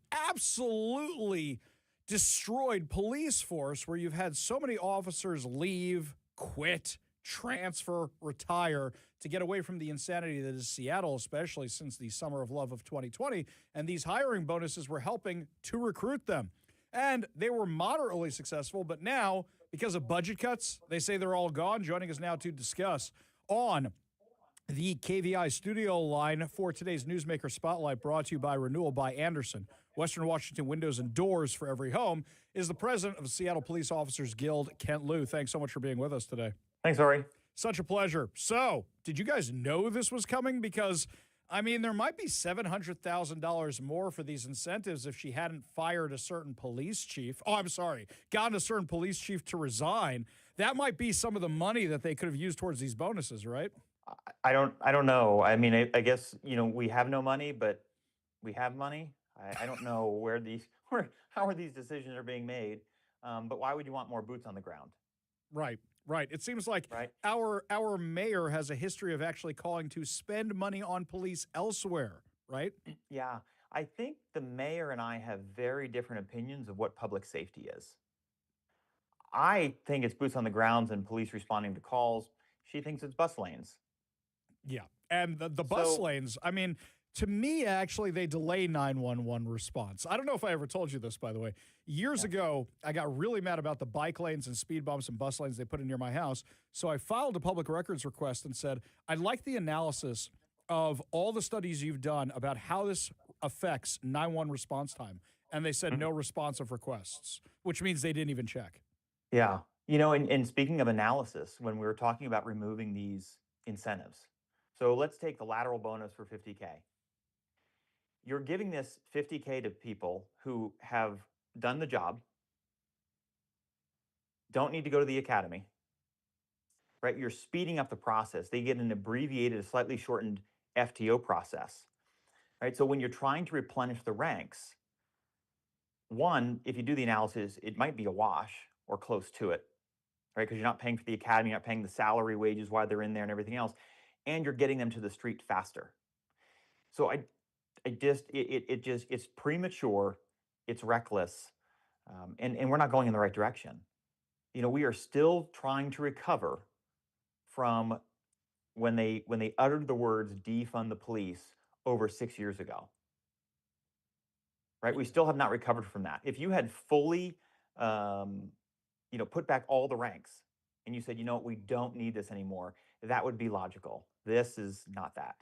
Yeah, I did like when she announced that we're doing a national search for a new police chief rather than promoting from within. I did like that she says this person has to have public trust. Last time I checked, the polling has her approval rating anywhere between 37 and 22%. She doesn't have the public trust, and yet she says she has a public safety plan, and clearly that doesn't include the police. So do you have any insight on what it includes if she's getting rid of these hiring bonuses? Bus lanes. I thought we covered that. I shouldn't be laughing. I'm sorry, I shouldn't be laughing. Right. She wants her bus lane because her bus, now this giant limousine bus that she now has her own bus lane for, just completely snarled traffic on one of my routes home. Yes. So I don't know, again, where this logic is, where things are being placed, right? There's just this, in Seattle, we have misguided empathy. I guess we have misguided approach to public safety too now as well. It's just, we need people to feel safe, right? To be safe. We need people flourishing downtown. We need successful businesses. We need a diverse tax base and public safety, boots on the grounds, police responding to calls, detectives investigating cases, right? This is how this all happens. Right, this is kind of the foundation of that. Before we go into the rest of the criminal justice system that has to kind of fall into place too. But this is your foundation for a successful, robust city, right? That's going to bring you in money and tax revenue that will ultimately fund the project you want to fund. Yeah. And in the last few minutes we have with Kent Liu. So where do we go from here? I mean, now we haven't hit our recruiting goals. We've got more officers retiring. We've got more officers separating, as it's called. You've got the mayor who's getting rid of these incentives. What's next for you guys? Well, I mean, we have to keep plugging along with what we have or what we're given. I think the big part of that is really going to be watching these numbers over the next few months. Mm-hmm. Right? How many people are applying? What kind of how it will give us a really good idea of how effective this was. My concern is that right now you have a ton of surrounding cities that are still offering these incentives. Yeah. So you just became much less competitive. Yeah. So we're going to see how effective that lateral bonus really was. Right. Also, let's not forget that the mayor announced just a couple days ago that they're now dropping more money, about $550,000, on a non-existent trans refugee crisis. So I kind of wonder where all that signing bonus money went, even though we have a $171 million budget shortfall. And rather than spending it on public safety, they're spending it on getting a police chief to resign because of her incompetence, and now this non-existent trans refugee crisis, which nobody has provided any data on whatsoever. Kent Liu, president of Seattle Police Officers Guild, really appreciate your time. Really appreciate you joining us today. Thanks, Ari. Appreciate it. Always a pleasure. We got a whole lot more to discuss as the show continues. You're listening to the Ari Hoffman Show on Talk Radio 570 KVI.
Welcome back to the Ari Hoffman Show. Just a reminder, over at KVI.com, we are giving away two tickets to the Washington State Fair. That's right, my friends. The fair is almost here, and we're also going to have our very own KVI booth out there on Military Appreciation Fridays. We will tell you what days Kevin and I will be out there running the booth so you can come by and say hi. So we know these things always go in threes every single time. Just a couple days ago, we were talking about the death of Dolly Parton, which was very, very sad. And now we've lost two more legends out of Hollywood, singing, you name it. So the second one was Tim Curry. Tim Curry, of course, most people know him from the Rocky Horror Picture Show as Dr. Frank Infooter. I don't think I really got that joke when I was a kid. But a lot of people know him from Clue. Me, personally, my favorite Tim Curry roles, because he's always the bad guy, was Muppets Treasure Island. No, my favorite Tim Curry roles is actually The Three Musketeers, the one with Kiefer Sutherland and Chris O'Donnell and Charlie Sheen and all those guys. I thought he was great in that. And the other one that I really, really liked him in a lot, aside from Clue, aside from anything else, Home Alone 2. I think he was goofy. I think he was funny. I think he understood the assignment. His job is to be the bad hotel manager who's also kind of an idiot. I really love those two roles. And the Rocky Horror Picture Show, sorry. I don't want to tick off the purists. I know there's a difference between the two. The Rocky Horror Picture Show freaks me out, okay? Especially when you want to go to one of these midnight performances of it and your friends didn't tell you what you were getting into, and I know you got kids in the car because they're back at school, so we're not going to elaborate on what happens at these things. Shall we just say I probably should have known I was conservative politically a lot younger. That's it. Anyway. Very, very sad about Tim Curry. You have a favorite movie there, Kevin, of Tim Curry's? You know, I probably do. He's one of those guys that shows up in a lot of stuff and so much stuff that I forget. Yes. So I bet you anything, after we talk about this, I'll be sitting watching some old movie and go, oh, he's great in this. Here's an example. Hunt for Red October. Tim Curry's in Hunt for Red October. That's right. He's the doctor on the captain. You will receive the Order of Lenin for this, right? That's Tim Curry right there. And then the other sad death, I called Mike. I was actually texting with Mike earlier today about this, Peter Cullen. Now, you may think to yourself, who's Peter Cullen? Odds are you've heard his voice work in something, because this guy, his voice has been in Ninja Turtles and so many other things. But, of course, he's most well known for, of course, as Optimus Prime from Transformers. You know what's crazy? I didn't know this news until you sent the clip over for me to download and upload for you. Yeah. The crazy thing about him doing that voice is how long he's done it and how it's transitioned from cartoons to movies. It's pretty funny. I have to hand it to Michael Bay, and I don't hand Michael Bay many compliments because I think he's a hack. But when he was given the assignment to do those Transformers movies, good on him for saying, we can't have anyone else voice Optimus Prime other than this guy. Right. And also, here's something else. His voice sounded the same all those years. Yeah. Megatron, the guy who played Megatron in the cartoons, couldn't do it in the movies because they said his voice aged too much. But there's Peter Cullen doing this again. Now, here was him, Mike actually sent me this clip, talking about going to an audition to play Optimus Prime. Voiced Prime for the very first time. I was living with my brother Larry, who was a Marine, and I said, I'm going to an audition. I'm going to be a truck. And he started to laugh, and he said, a truck? And I said, this is a leader. This is a hero. And his demeanor just changed. He just went, well, Peter, if you're going to be a leader, be strong enough to be gentle. And I got to the audition, and I said, my name is Optimus Prime from the planet Cybertron. I had no doubt that this is what a hero should sound like, and I was convinced I was going to get that role. I like that one. Of course, the one that we've actually played on the show before is when he won an Emmy, and here's what he said during his acceptance speech. Recognition. You know, you're never too old to get recognition. Especially when you're young, that's when it's important, but when you get a little long in the tooth, recognition becomes a strong friend to help you through the many rejections as an actor you might receive over the course of a career year. And gratefulness, becomes a strong feeling for many of us. First of all, to my incredible family, who have survived with me through the ups and downs, the joys and tears. You are my heroes, now and always. And now, a time to thank my many Transformer fans and friends with all my heart. We are one. I'm thankful to Hasbro, a company started by brothers and who have provided children's imaginations with toys, games, television, films. I am proud of the work that you allowed me to do. And finally, to my brother Larry, Captain Larry Cullen, K Company, 3rd Battalion, 5th Marines, 1st Marine Division, United States Marine Corps, whose inspiration for Optimus Prime came from his words and in his voice. Peter, if you're going to be a hero, be a real hero. Be strong enough to be gentle. Semper Fi, Larry. All my heart, I thank you.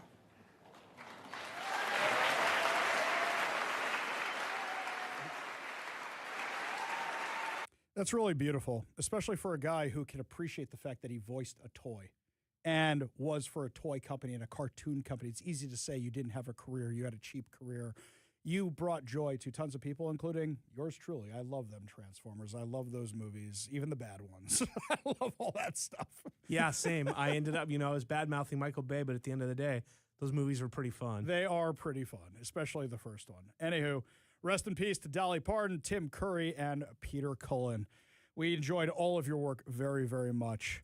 Let us know your favorite roles of these actors when we come back during our final hour free-for-all, plus find out how Washington isn't getting all the money it thinks it's getting out of that Facebook settlement.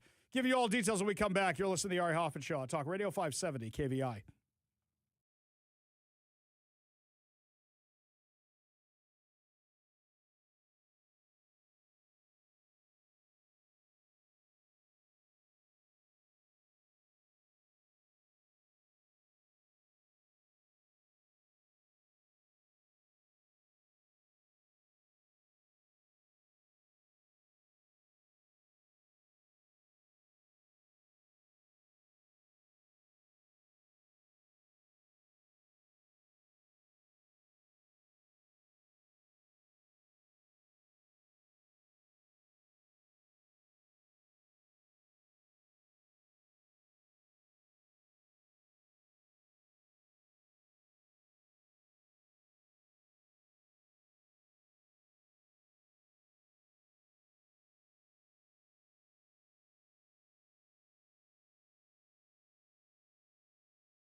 Welcome to the Ari Hoffman Show's final hour free for all. Your calls, your texts, your thoughts, your stories, streaming live at KVI.com and the KVI app.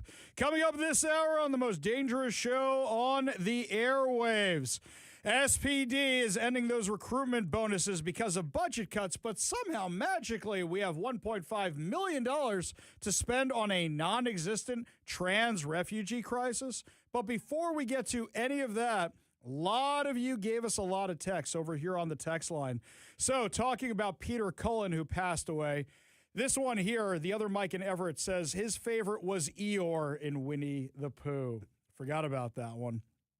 This one here, this is another one from Dan Smith. Of course, Optimus Prime is my favorite. However, I've been quoting Eeyore for decades and didn't know Peter Cullen was both until a few years ago. This one here from Becky in Enumclaw. I thought Dolly Parton was hilarious in 9 to 5. And Tim Curry, in Home Alone 2, he was excellent, very funny, perfect. I did not see any of the Transformers movies. Becky, how can you not? You won't like them, Becky.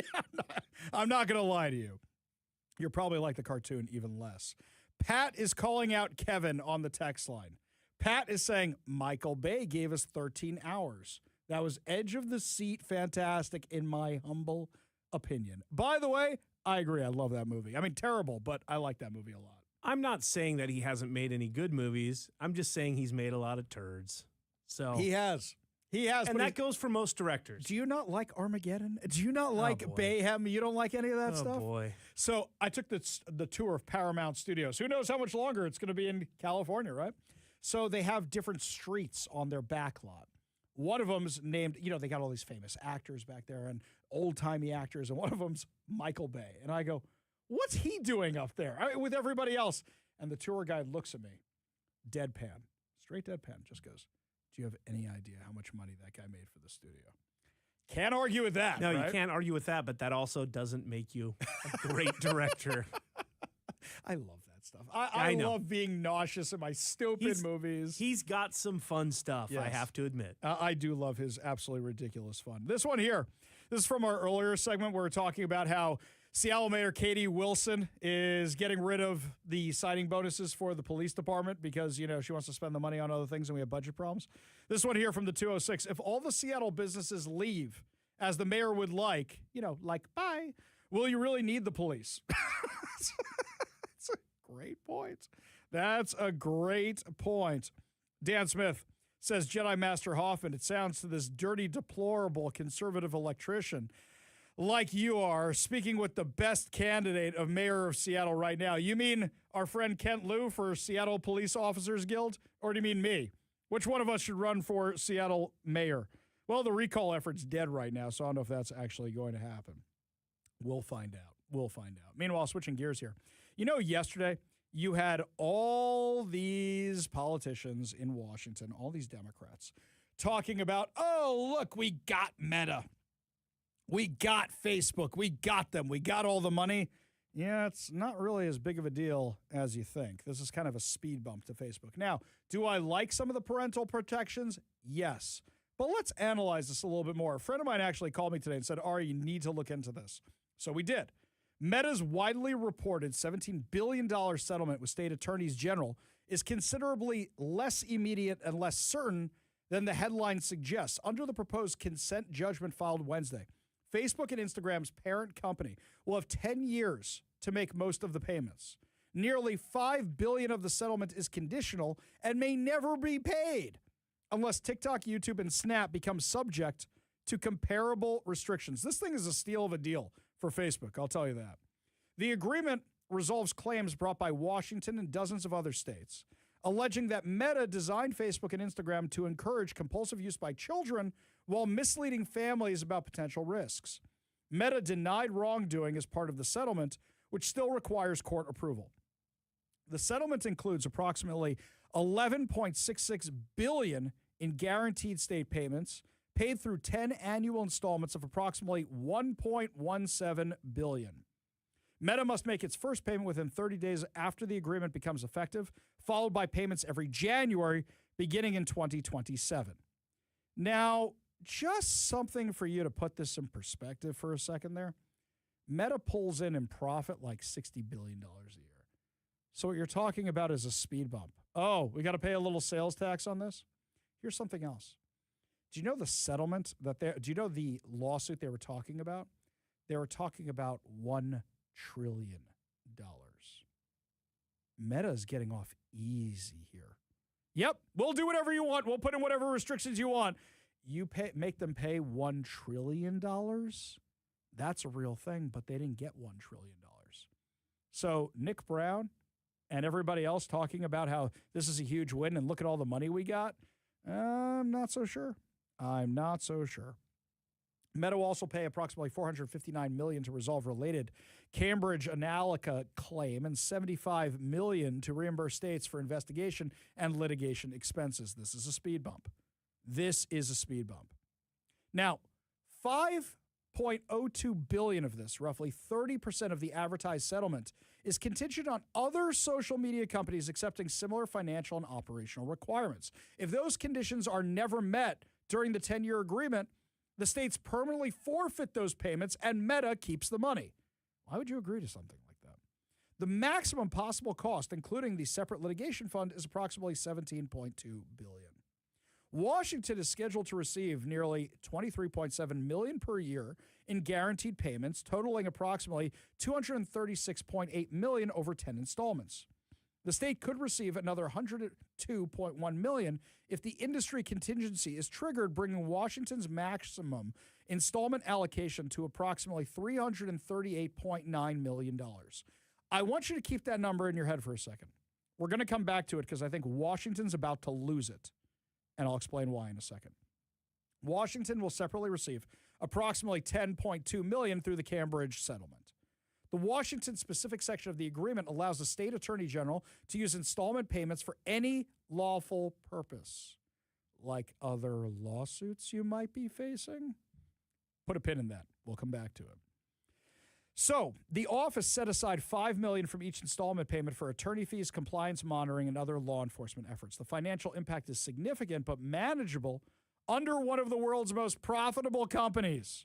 So that sounds like a lot of money, billions of dollars. Yep, a lot of money. But according to Meta's 2025 financial results, the company generated nearly $201 billion in annual revenue, reported more than $60 billion in net income.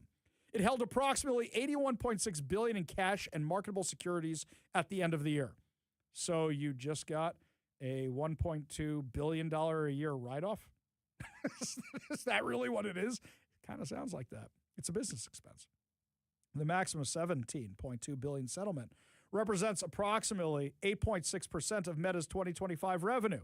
But most of the liability is stretched across the decade. The company's approximate $1.17 billion guaranteed annual installment is equal to less than 7 days of Meta's 2025 revenue. 7 days. The settlement's operational restrictions may prove more consequential. And these are the things that people actually wanted. Within 6 months of the agreement taking effect, Meta must impose a default 2-hour cumulative daily limit for users identified under 18 across Facebook and Instagram. The platforms must also block ordinary access between midnight and 6 a.m., disable push notifications between 10 p.m. and 7 a.m., and stop notifications during school hours from 8 a.m. to 3 p.m. between August 15th and June 15th. Okay, it's nice you're doing all this for schools. Where is the parent responsibility in any of this? You know what I said to my daughter last night? All right, sweetie, summer's over. You have to go back to school. That cell phone is getting plugged in next to me in my office at 9:30 every night. That tablet gets plugged in next to me in the office at 9:30 every night. Go to sleep. There has to be some parental responsibility in all this. My kid got addicted to Facebook. Why'd you let your kid have Facebook? I mean, look, Meta designing this thing to be addictive. You mean a company made a thing designed to get its customers to continue using the thing? I understand preying on kids is wrong. I get that. But there should be some parental responsibility here. You think I'm wrong? You give me a call or a text at 206-421-5757. That's 206-421-5757.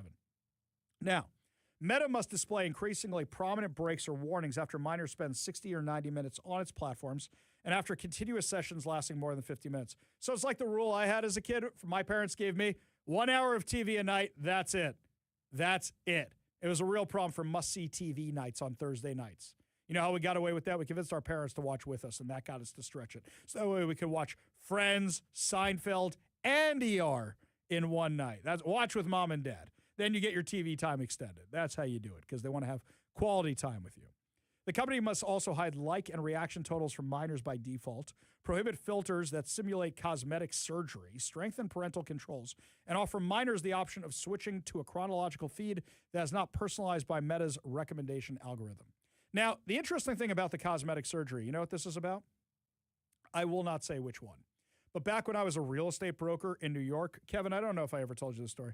When I was a real estate broker in New York, a magazine, I'm not going to say which one, a magazine that was very popular in the early 2000s among young men. A magazine. Kevin knows exactly. There's 3 or 4 options, but you know which one I'm talking about, right? We all had subscriptions to it, or we all borrowed our buddy's copy of it, right?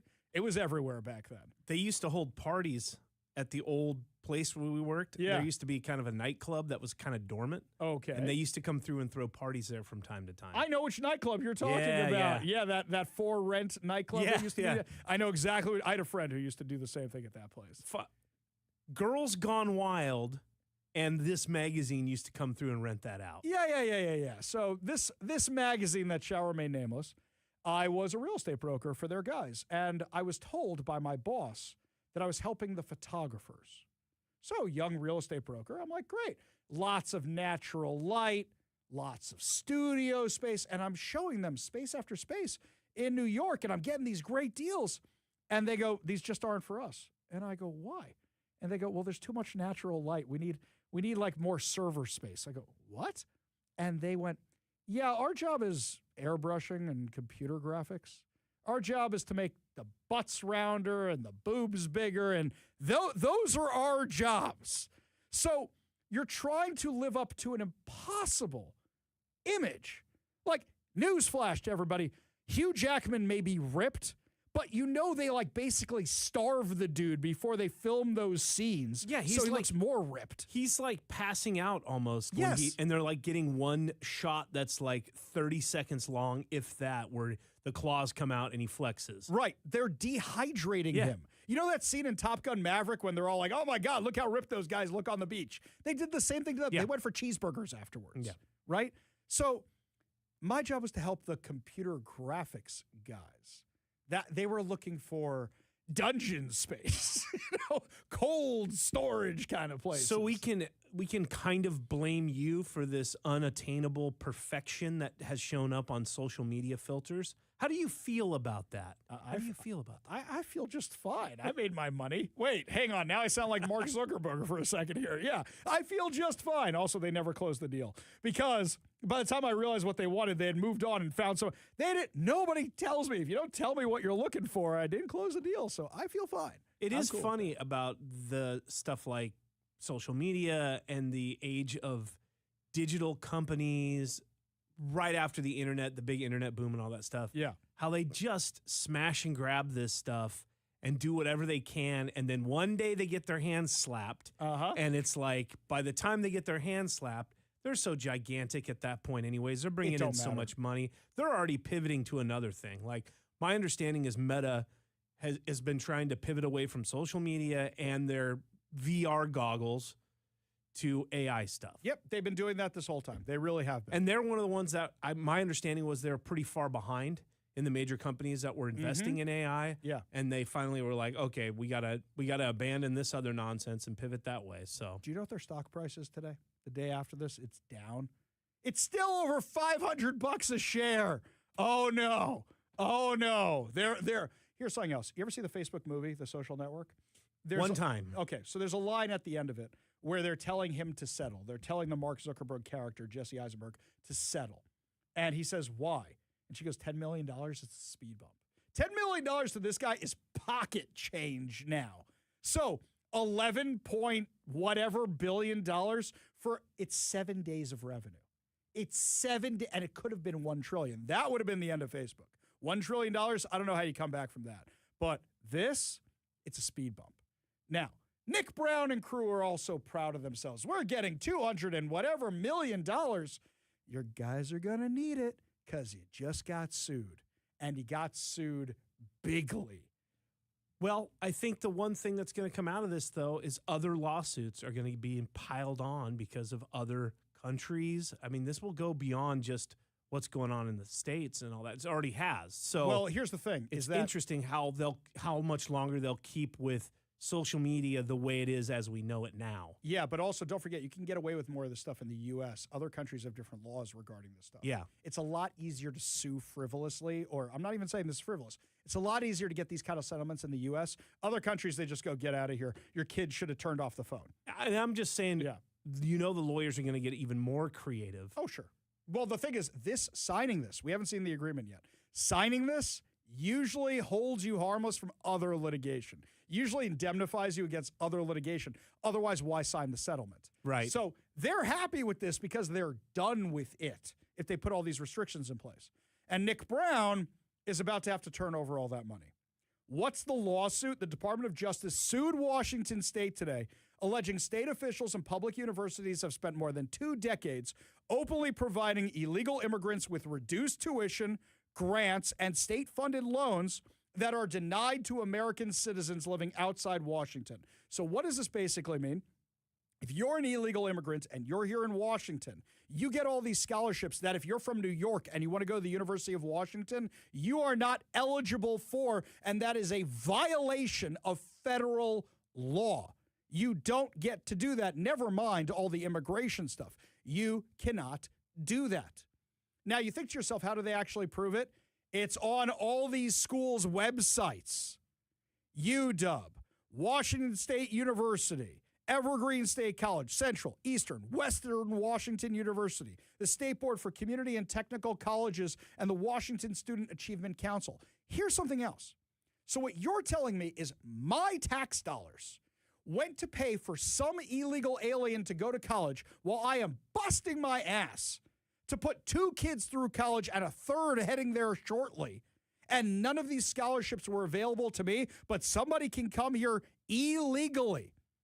And my tax money is paying for that illegal alien who broke the law to go to college? Here's the crazy thing. It's on all their websites. They brag about it. If you don't want to take federal money, then you don't have to follow federal law. Well, in a lot of cases. You don't have to follow their requirements, I should say, not federal law. But if you do want the federal money, you got to follow the federal requirements. Just like I talk about, my synagogue applied for a Department of Homeland Security grant. We got it. It's taken almost 3 years to do the project because you have to jump through all the federal hoops. That's what you got to do if you want the money. If you guys don't want the money, don't do the project. Or if you don't want to follow these regulations, don't take the money. It's as simple as that. You can't have it both ways. So they're suing over this, but meanwhile, they've all admitted they're doing it.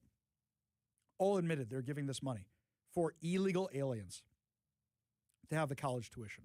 While you're busting your ass to pay taxes and to pay college tuition for your kids could have identified as illegal aliens and gotten their tuition massively discounted by Washington State. That's not fair. That's not right. So all that money that Nick Brown, Bob Ferguson, and everybody are talking about how excited they are that they just got it from Facebook, guess what?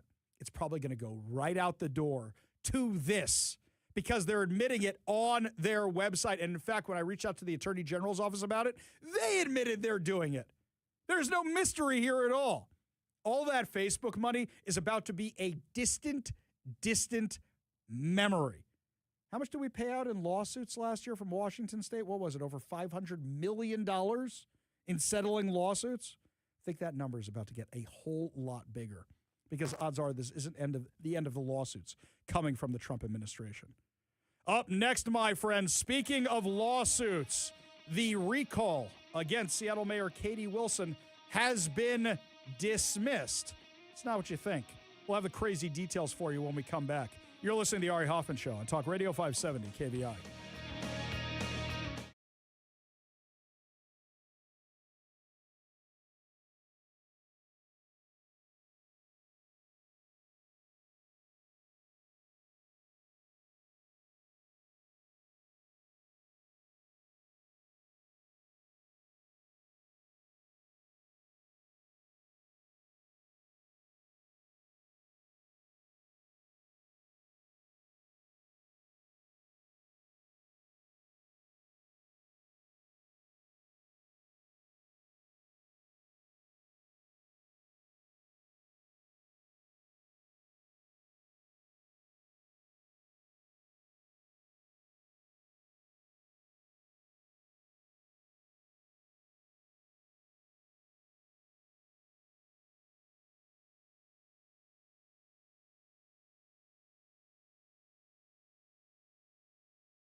Welcome back to the Ari Hoffman Show. Remember that this week, all week, it's Red, White, and Win with KVI. We are giving away a pair of tickets to Taylor Dane at Snoqualmie Casino and Hotel. That concert's going to be on September 6th. Of course, Taylor Dane is a global pop icon behind Tell It to My Heart.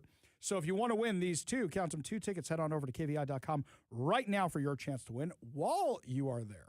Don't forget, you can enter for a chance to win 2 tickets to the Washington State Fair, which is quickly approaching. So head on over to KVI.com right now. You can also read all my latest articles, see the podcast, catch up on past episodes, and sign up to become a KVI Insider. So that way you never miss any contests or events. Also, just one other reminder, from 6 to 7 p.m., of course, we have the Ari Hoffman Show Reloaded, an extra hour. Just when you thought you couldn't get enough, now we're giving you more of material you might have missed today. That's sponsored by our friends over at Wade's Eastside Guns and Bellevue Indoor Range, Puget Sound's premier destination for everything firearms. Over here on the text line, Eben and Bonnie Lake says regarding our last conversation about the cell phones, Ari, 100% it's a parental responsibility. My son is 13. We finally got him a cell phone 2 years ago, and it's restricted like Fort Knox. 0 social media platforms. Eben, I love you, but I got to warn you about something. I'm sure it is, but it's also not. The kids can find their ways around it. That's what I learned the hard way with my kids. So to make a deal with them, you have to check their phone every now and again, and you will be shocked at the things you find. Maybe you're a tech guy and you know more of this stuff than I do, but that's what I was shocked when I first checked my kids' phones. This one here from the 425, when I was a kid, one of our family would go for family TV time during the week. It was always The Next Generation Star Trek, The Next Generation, Deep Space Nine, and Voyager, says the other Mike in Everett. El Darthbo asks me, with the Seattle Police Force being unable to make new hires, how long before the entire city of Seattle becomes the new autonomous zone and it's policed by Antifa and BLM thugs? We did that once before. I think it ended up well for everybody. Well, a lot of people made millions of dollars in settlements, right? I think that worked out well for everybody. Actually, I'm going to have a story about a museum exhibit and the autonomous zone. Have a story about that. I'm saving it. I need to edit an interview I did, but you guys are really going to enjoy this one. Hopefully, I'm going to have it for you tomorrow. If not, I'll have it over on Tuesday. We'll have that one for you. Meanwhile, learned earlier as the show was first starting, the effort to recall Seattle Mayor Katie Wilson has failed. Why? Because the people who filed the petition withdrew the petition. According to Como News, Melinda Jacobson, her husband Dale Ustrud, said they received new information they need to investigate against the mayor and wanted additional time to seek legal counsel. It's not over, Jacobson told reporters after Thursday's hearing in King County Superior Court. Says Wilson has nothing but a series of rash decisions and people are angry.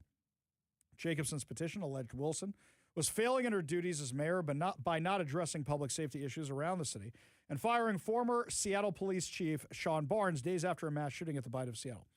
I said at the time I didn't think they had the goods on this.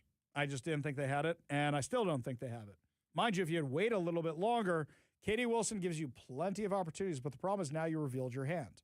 Now that you've shown you're willing to recall her, she's going to be a lot more careful. I actually got asked about this earlier today. I was being interviewed by Grace Curley. Grace Curley's got a big show. She does what I do over in Boston, a city of about comparable size. And I was over on her show, and she asked me about the recall efforts, and I said, not going to happen. Oh, how right I was. All you had to do was wait a few hours, and I knew I'd be right. Now, if they come back and have something real behind this, then yeah, but I knew this was a problem. The recall effort gained national headlines, and Jacobson was scheduled to appear in court next week to argue that her petition met the strict legal requirements for a recall in Washington state. But Jacobson said she retained an attorney on Wednesday who advised her to withdraw the current recall petition. Judge Patrick Oshie called the petition proceedings highly irregular and admonished Jacobson for contacting the prosecutor's office and showing up unannounced in his court chambers asking for a withdrawal. That's somebody who has to pay legal bills and really wants this thing over soon. He says this whole process has been befuddling to the court.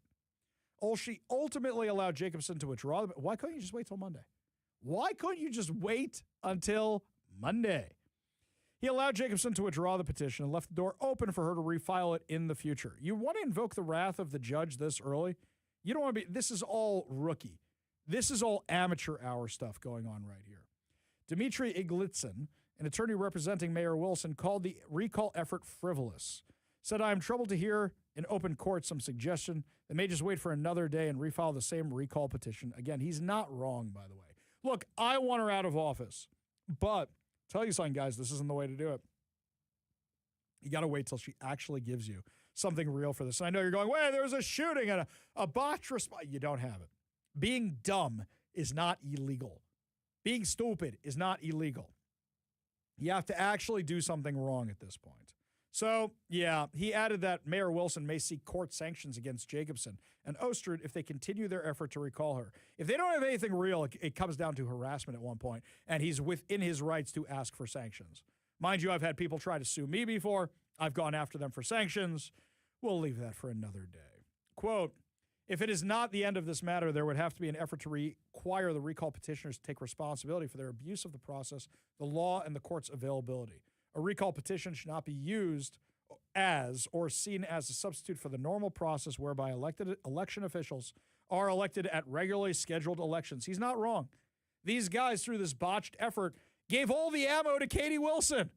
Well done, guys. You blew it. This is why we didn't have him on the show. People are like, oh, we have to interview them. I said, this isn't serious. I don't waste your time with people that aren't serious. I mean, look, I know you guys want her out of office. I know you're residents in North Seattle. This isn't serious. This isn't real.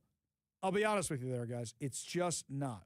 You find something real, we're happy to have you on the show. But this was a wasted effort and actually jeopardized future efforts. That's not cool. Just not cool at all.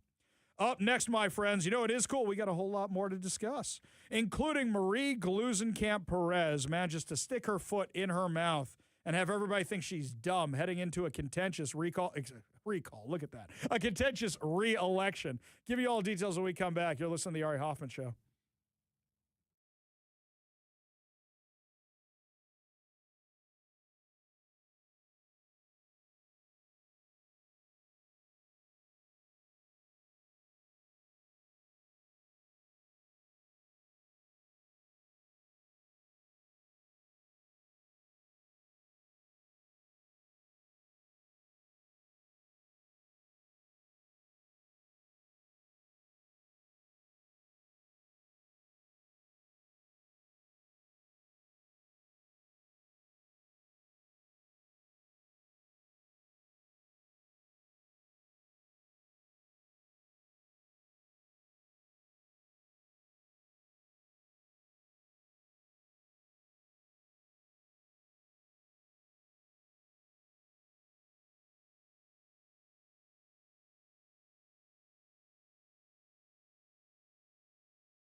Welcome back to the Ari Hoffman Show. Just a reminder that coming up at 6 o'clock, the Ari Hoffman Show Reloaded. If you missed any part of the show, so that way you can get caught up. You can also get caught up on our podcast. I'd like to thank our friends over at Wade's Eastside Guns and Bellevue Indoor Range, Puget Sound's premier destination for everything firearms, for sponsoring the Ari Hoffman Show Reloaded. We really do appreciate it. Also, a reminder over at KVI.com, we are running two contests right now, my friends. The first, you can win 2 tickets to the Washington State Fair. That's right. The fair is just around the corner. Head on over to thefair.com to get all the details. Don't forget also about Military Appreciation Fridays, where you get to see us out at the fair. You also get to get in with military ID for all current and former military members. We are also giving away a pair of tickets to see Taylor Dane at the Snoqualmie Casino and Hotel on September 6th. Head on over to KVI.com right now for your chance to win 2 tickets to the Taylor Dane concert on September 6th. Switching gears here over to some local news that made it kind of national. According to the Post-Millennial, Congresswoman Marie Gluesenkamp-Perez, the Democrat from Washington, announced on Tuesday that her initiative to include pictures in legislation has been passed. Soon they'll be doing scratch and sniff after that. That's right, pop-up pictures. We'll be adding all that to the legislation after that. She suggested that laws are too difficult to comprehend without pictures. Oy. Critics slammed the representative's remark on social media, calling her illiterate and stating that she should learn basic reading skills. She wrote on X, "Have you ever thought it was really weird you can't add pictures to laws?" Oy. Who's in charge of your comms, lady? Who's in charge of this stuff? You thought that was a smart thing to put on social media? Instead, it would be some laws would be more easily understood or clearer if we had graphs and charts, not pictures. Wow, just wow. She says, "I see so many laws that would be clearer and more logical if we just include a map or a blueprint." No, put the map or blueprint up top. Don't say pictures. Say if we can include a map or a blueprint. When you say pictures, everybody thinks of those pop-up dinosaurs where you would move the little thing and the jaws open and close in the pop-up picture book. I used to have some really cool Star Wars pop-up picture books. Congress recently passed my initiative to bring legislation to the 21st century and explore including images on the text of bills is a long overdue step in the legislative process. You know what? Forget pictures. Let's do memes. Let's do bills in the form of memes. No, let's use AI instead. We'll have AI-generated bills. Videos that go with them. No, wait. No, don't use AI. That's bad. I know. Let's get the people who made the cartoon, I'm Just a Bill, how a bill becomes a law. Let's get that guy. We'll have that cartoonist draw out each piece of legislation to explain it to everybody. Yes, grazing rights will be lots of fun with the cows. Water rights will be lots of fun with the boats. This is how we get to idiocracy, my friends. This is how we get from the House of Representatives to the House of Representin'. This is how it happens. Pictures in legislation. Now, don't get me wrong. Visual aids are very, very helpful. They're not pictures, lady. Graphs, charts, maps, blueprints. Representative Gluesenkamp-Perez attached a July 24th letter sent to leaders of the U.S. House and Senate that laid out her vision. Quote, "Visual aids are a crucial tool for clearly conveying legislative intent. Despite the value that illustrations provide, there is currently no consistent process for incorporating them into bill text. This creates unnecessary uncertainty for member offices, discourages the use of tools that could improve clarity, and ultimately limits Congress's ability to function as a representative body.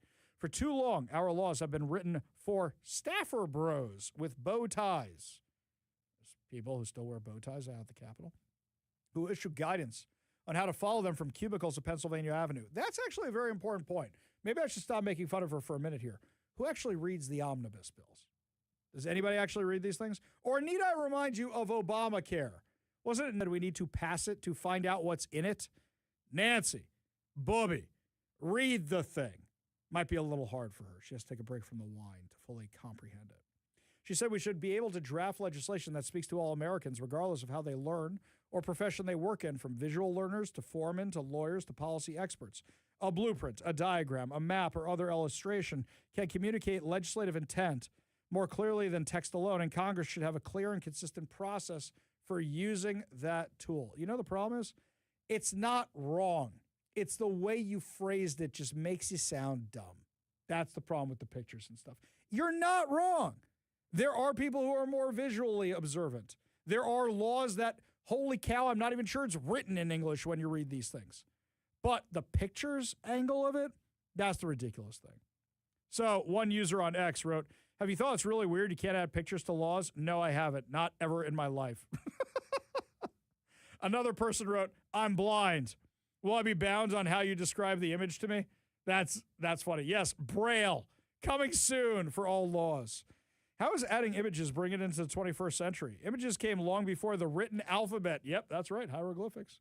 That's not an unfair point. I do like all of this. She oversees Washington's 3rd district, represents it, including Vancouver, Washington. Now, the question is John Braun going to use this? Because here's the double-edged sword. Okay, Ari the consultant is coming out right now. Free consulting advice for any candidate.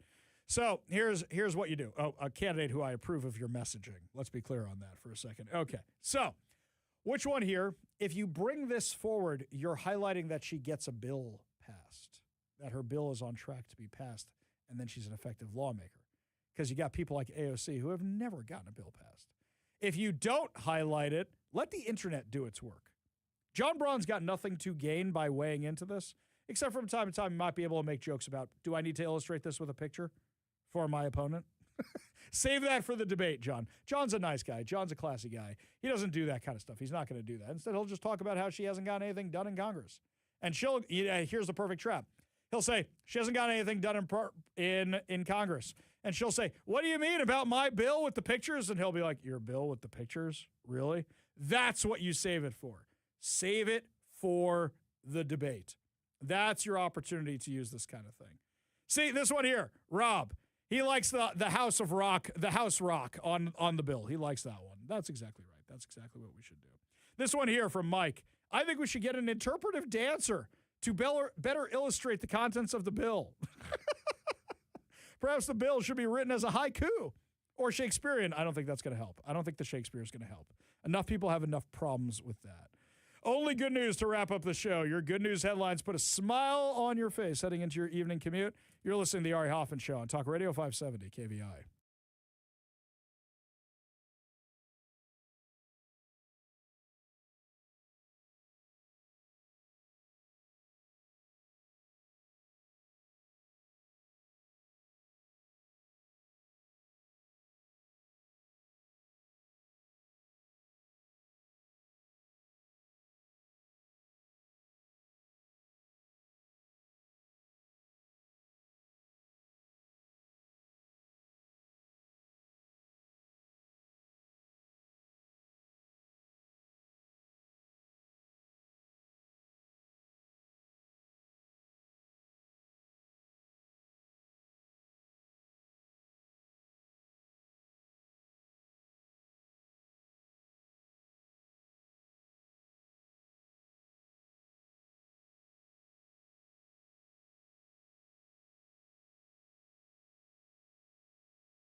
Only good news to wrap up another amazing episode of the Ari Hoffman Show right here on Talk Radio 570 KVI. And before we get to our good news headlines, just a few reminders for everybody. Coming up after the show today, you have the Ari Hoffman Show Reloaded. That's an extra hour of content, of stuff you may have missed today. That's going to run from 6 to 7 p.m. today, like every single other weekday. And that's brought to you by our friends over at Wade's Eastside Guns and Bellevue Indoor Range, Puget Sound's premier destination for everything firearms. Also, we have 2 contests going on over at KVI.com right now. The first one is we are giving away 2 tickets to the Washington State Fair. The fair is going to be here any day now. So head on over to thefair.com for all the details. We're going to be out there for Military Appreciation Fridays. We'll give you the full schedule of when we are going to be out there. But right now, you head on over to KVI.com for your chance to win. Also, while you're at KVI.com, we are giving away a pair of tickets to Taylor Dane at Squamish Casino and Hotel on September 6th. Taylor Dane, the global pop icon behind hits like Tell It to My Heart. You can only win those tickets over KVI.com. So 2 contests for 2 tickets to Taylor Dane and 2 tickets to the Washington State Fair. Head on over to KVI.com right now. That's KVI.com. Also, while you're there, you can check out podcasts, you can check out my articles, and you can sign up to become a KVI Insider. That way, you get all details on contests and other events. So, Vinod Khosla, I have to learn how to pronounce their names, this family that's buying the Seahawks, yesterday was asked about Lumen Field. Because yesterday, the NFL owners approved the sale of the Seahawks to the Khosla family from the estate of Paul Allen. So why are they asking about Lumen Field? Well, its lease is up soon. And some people are saying, oh my God, it's been 20 whole years. Might have to replace that stadium. 20 whole years, that sucker's got to go. They don't really build them to last anymore, do they? And then we get into the fight about whether it's worth paying for it. It's not. We get into that whole fight. We do that kind of stuff, right? So a reporter asked about it, and your potential, possibly likely, next owner had this to say. You want to do long-term with the stadium? Well, first, Lumen Field is iconic and very much a part of the Seahawks brand. So that's all I will say for now. Obviously, we are not owners yet, and we need to learn a lot more. But we will work with management and with others and the community in Seattle to hopefully preserve this iconic brand. Okay, thank you very much. Okay, I got nothing out of that. Hopefully preserve this iconic thing. Dude's going to walk in and go, holy cow. I actually have to say, I like Lumen Field just fine. I don't think it's got any special character aside from the acoustics. There's really nothing so special about it. The acoustics are amazing. And at first, I remember when they built the thing, because I think I was living here at the time, or maybe it was just after I got here, it was, why didn't you put a roof on the sucker? But Paul Allen wanted it so it could be, like he was at UW Stadium, Husky Stadium when he was a kid, right? Yeah, I think it's a pretty solid stadium, like a no-nonsense, old-school stadium. No frills. It's just, you're here for football. There's the game on the field. I actually think the unsung heroes of the stadium are the guys who operate the scoreboards and the music and everything, because they keep you entertained during that game. There's a lot going on. I think Major League Baseball actually has a lot to learn for what they do in their stadiums versus how football stadiums run, especially the Seahawks stadium. So we'll see how that works out. In Hollywood news, my friends, they are working on National Treasure 3. National Treasure 3. What are we going to steal this time? The Empire State Building? I'll let you in on a little secret. Yeah. I didn't know there was a 2 until the other day. Really? Yeah. Okay. I've never seen either. Okay, well, number 1 is great. I love number 1. Number 2 is kind of forgettable. It's nothing special. The whole thing was, number 1, you had been to a lot of these places. And you go, oh, my God, is that actually on the thing and the thing? Not me. Well, maybe not you. A lot of people. You grew up on the East Coast. No, it's not that. You never took an 8th grade trip to D.C. or anything like that? Are you kidding? An 8th grade trip to D.C. from Seattle? They do that stuff around here, man. No. They do. 8th grade. What year would have that had been for me? Like 92? A fine year. We're flying off to D.C.? No. You didn't do that kind of stuff? No. Clearly nobody loved you guys. Okay, well, anywho, A lot of other people have been there and be like, I saw it on plenty of like sitcoms and TV shows, along with summer camp, which all you knuckleheads on the East Coast did too. That's a fair point. That's a very fair point, by the way. So they are making a National Treasure 3. I will tell you, National Treasure 1, outstanding. I love that movie. I really, really do.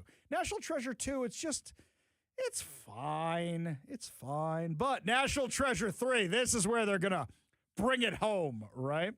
However, I'm a little worried already because of this article in the New York Post. National Treasure director John Turteltaub suggested Friday that politics was a factor in delaying the third film in the Nicolas Cage-led franchise and predicted the issue would be addressed in a new sequel. What? Okay, just so you understand, Kevin, having never seen these movies, you look for artifacts in historical places. There is the president in number 2, but he's just the president. Generic dude who likes history. That's it.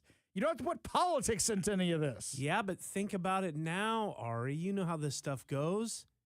They're going to have the next person that takes over for that character that, what's his name, Cage plays, right? No. Cage is still going to be in this. That's what I'm saying, but it's getting that far in. He's probably saying they're already trying to work in who's going to be taking over for the series in the next few movies. There's not going to be a handoff. It took them, 15 years to even talk about making this third one? Go woke, go broke. No, you know they're setting this up for something. That's not the politics he's worried about. He's talking about the presidential ones. Does Disney run this thing? Yes, it does, actually. Yes, that's the concern. So wait, is it Orange Man? He's a generic president. Do you remember the name of the president in Armageddon? No, he's just a president. I don't think. Yeah, they're not. What are we talking about? They did like an actual kind of mocking Trump. Is that what he's? I mean, no, they didn't do any of that. They're not going to do any of that. It's that dude who's played the president. Like, okay, did you see Kingsman? Yes. Did you see the second Kingsman? No. Then don't. Okay, this dude has played the president in so many movies. This same generic dude. Well, then I wonder what this guy's talking about. Well, hang on, we're going to get there. Well, during a live recording of National Treasure Hunt podcast in Philadelphia, Turteltaub confirmed to an audience that National Treasure 3 was finally real with a finished script approved by him and Disney. The original film came out in 2004. Sequel came out in 2007. While discussing the gap between the second and third films, he said that growing political climate in the country made it difficult to keep working on historical fiction. Stop it. Shut up. No. It shouldn't have anything to do with that. It's about history. Talk about Lincoln. Talk about this other stuff. Nope. Now I'm mad. Now I don't want this movie made anymore. So much for good news. I ruined it again. That's going to do it for us today. We'll be back tomorrow with more insane stories, more exciting guests, and, of course, more giveaways. You've been listening to The Ari Hoffman Show on Talk Radio 570 KVI.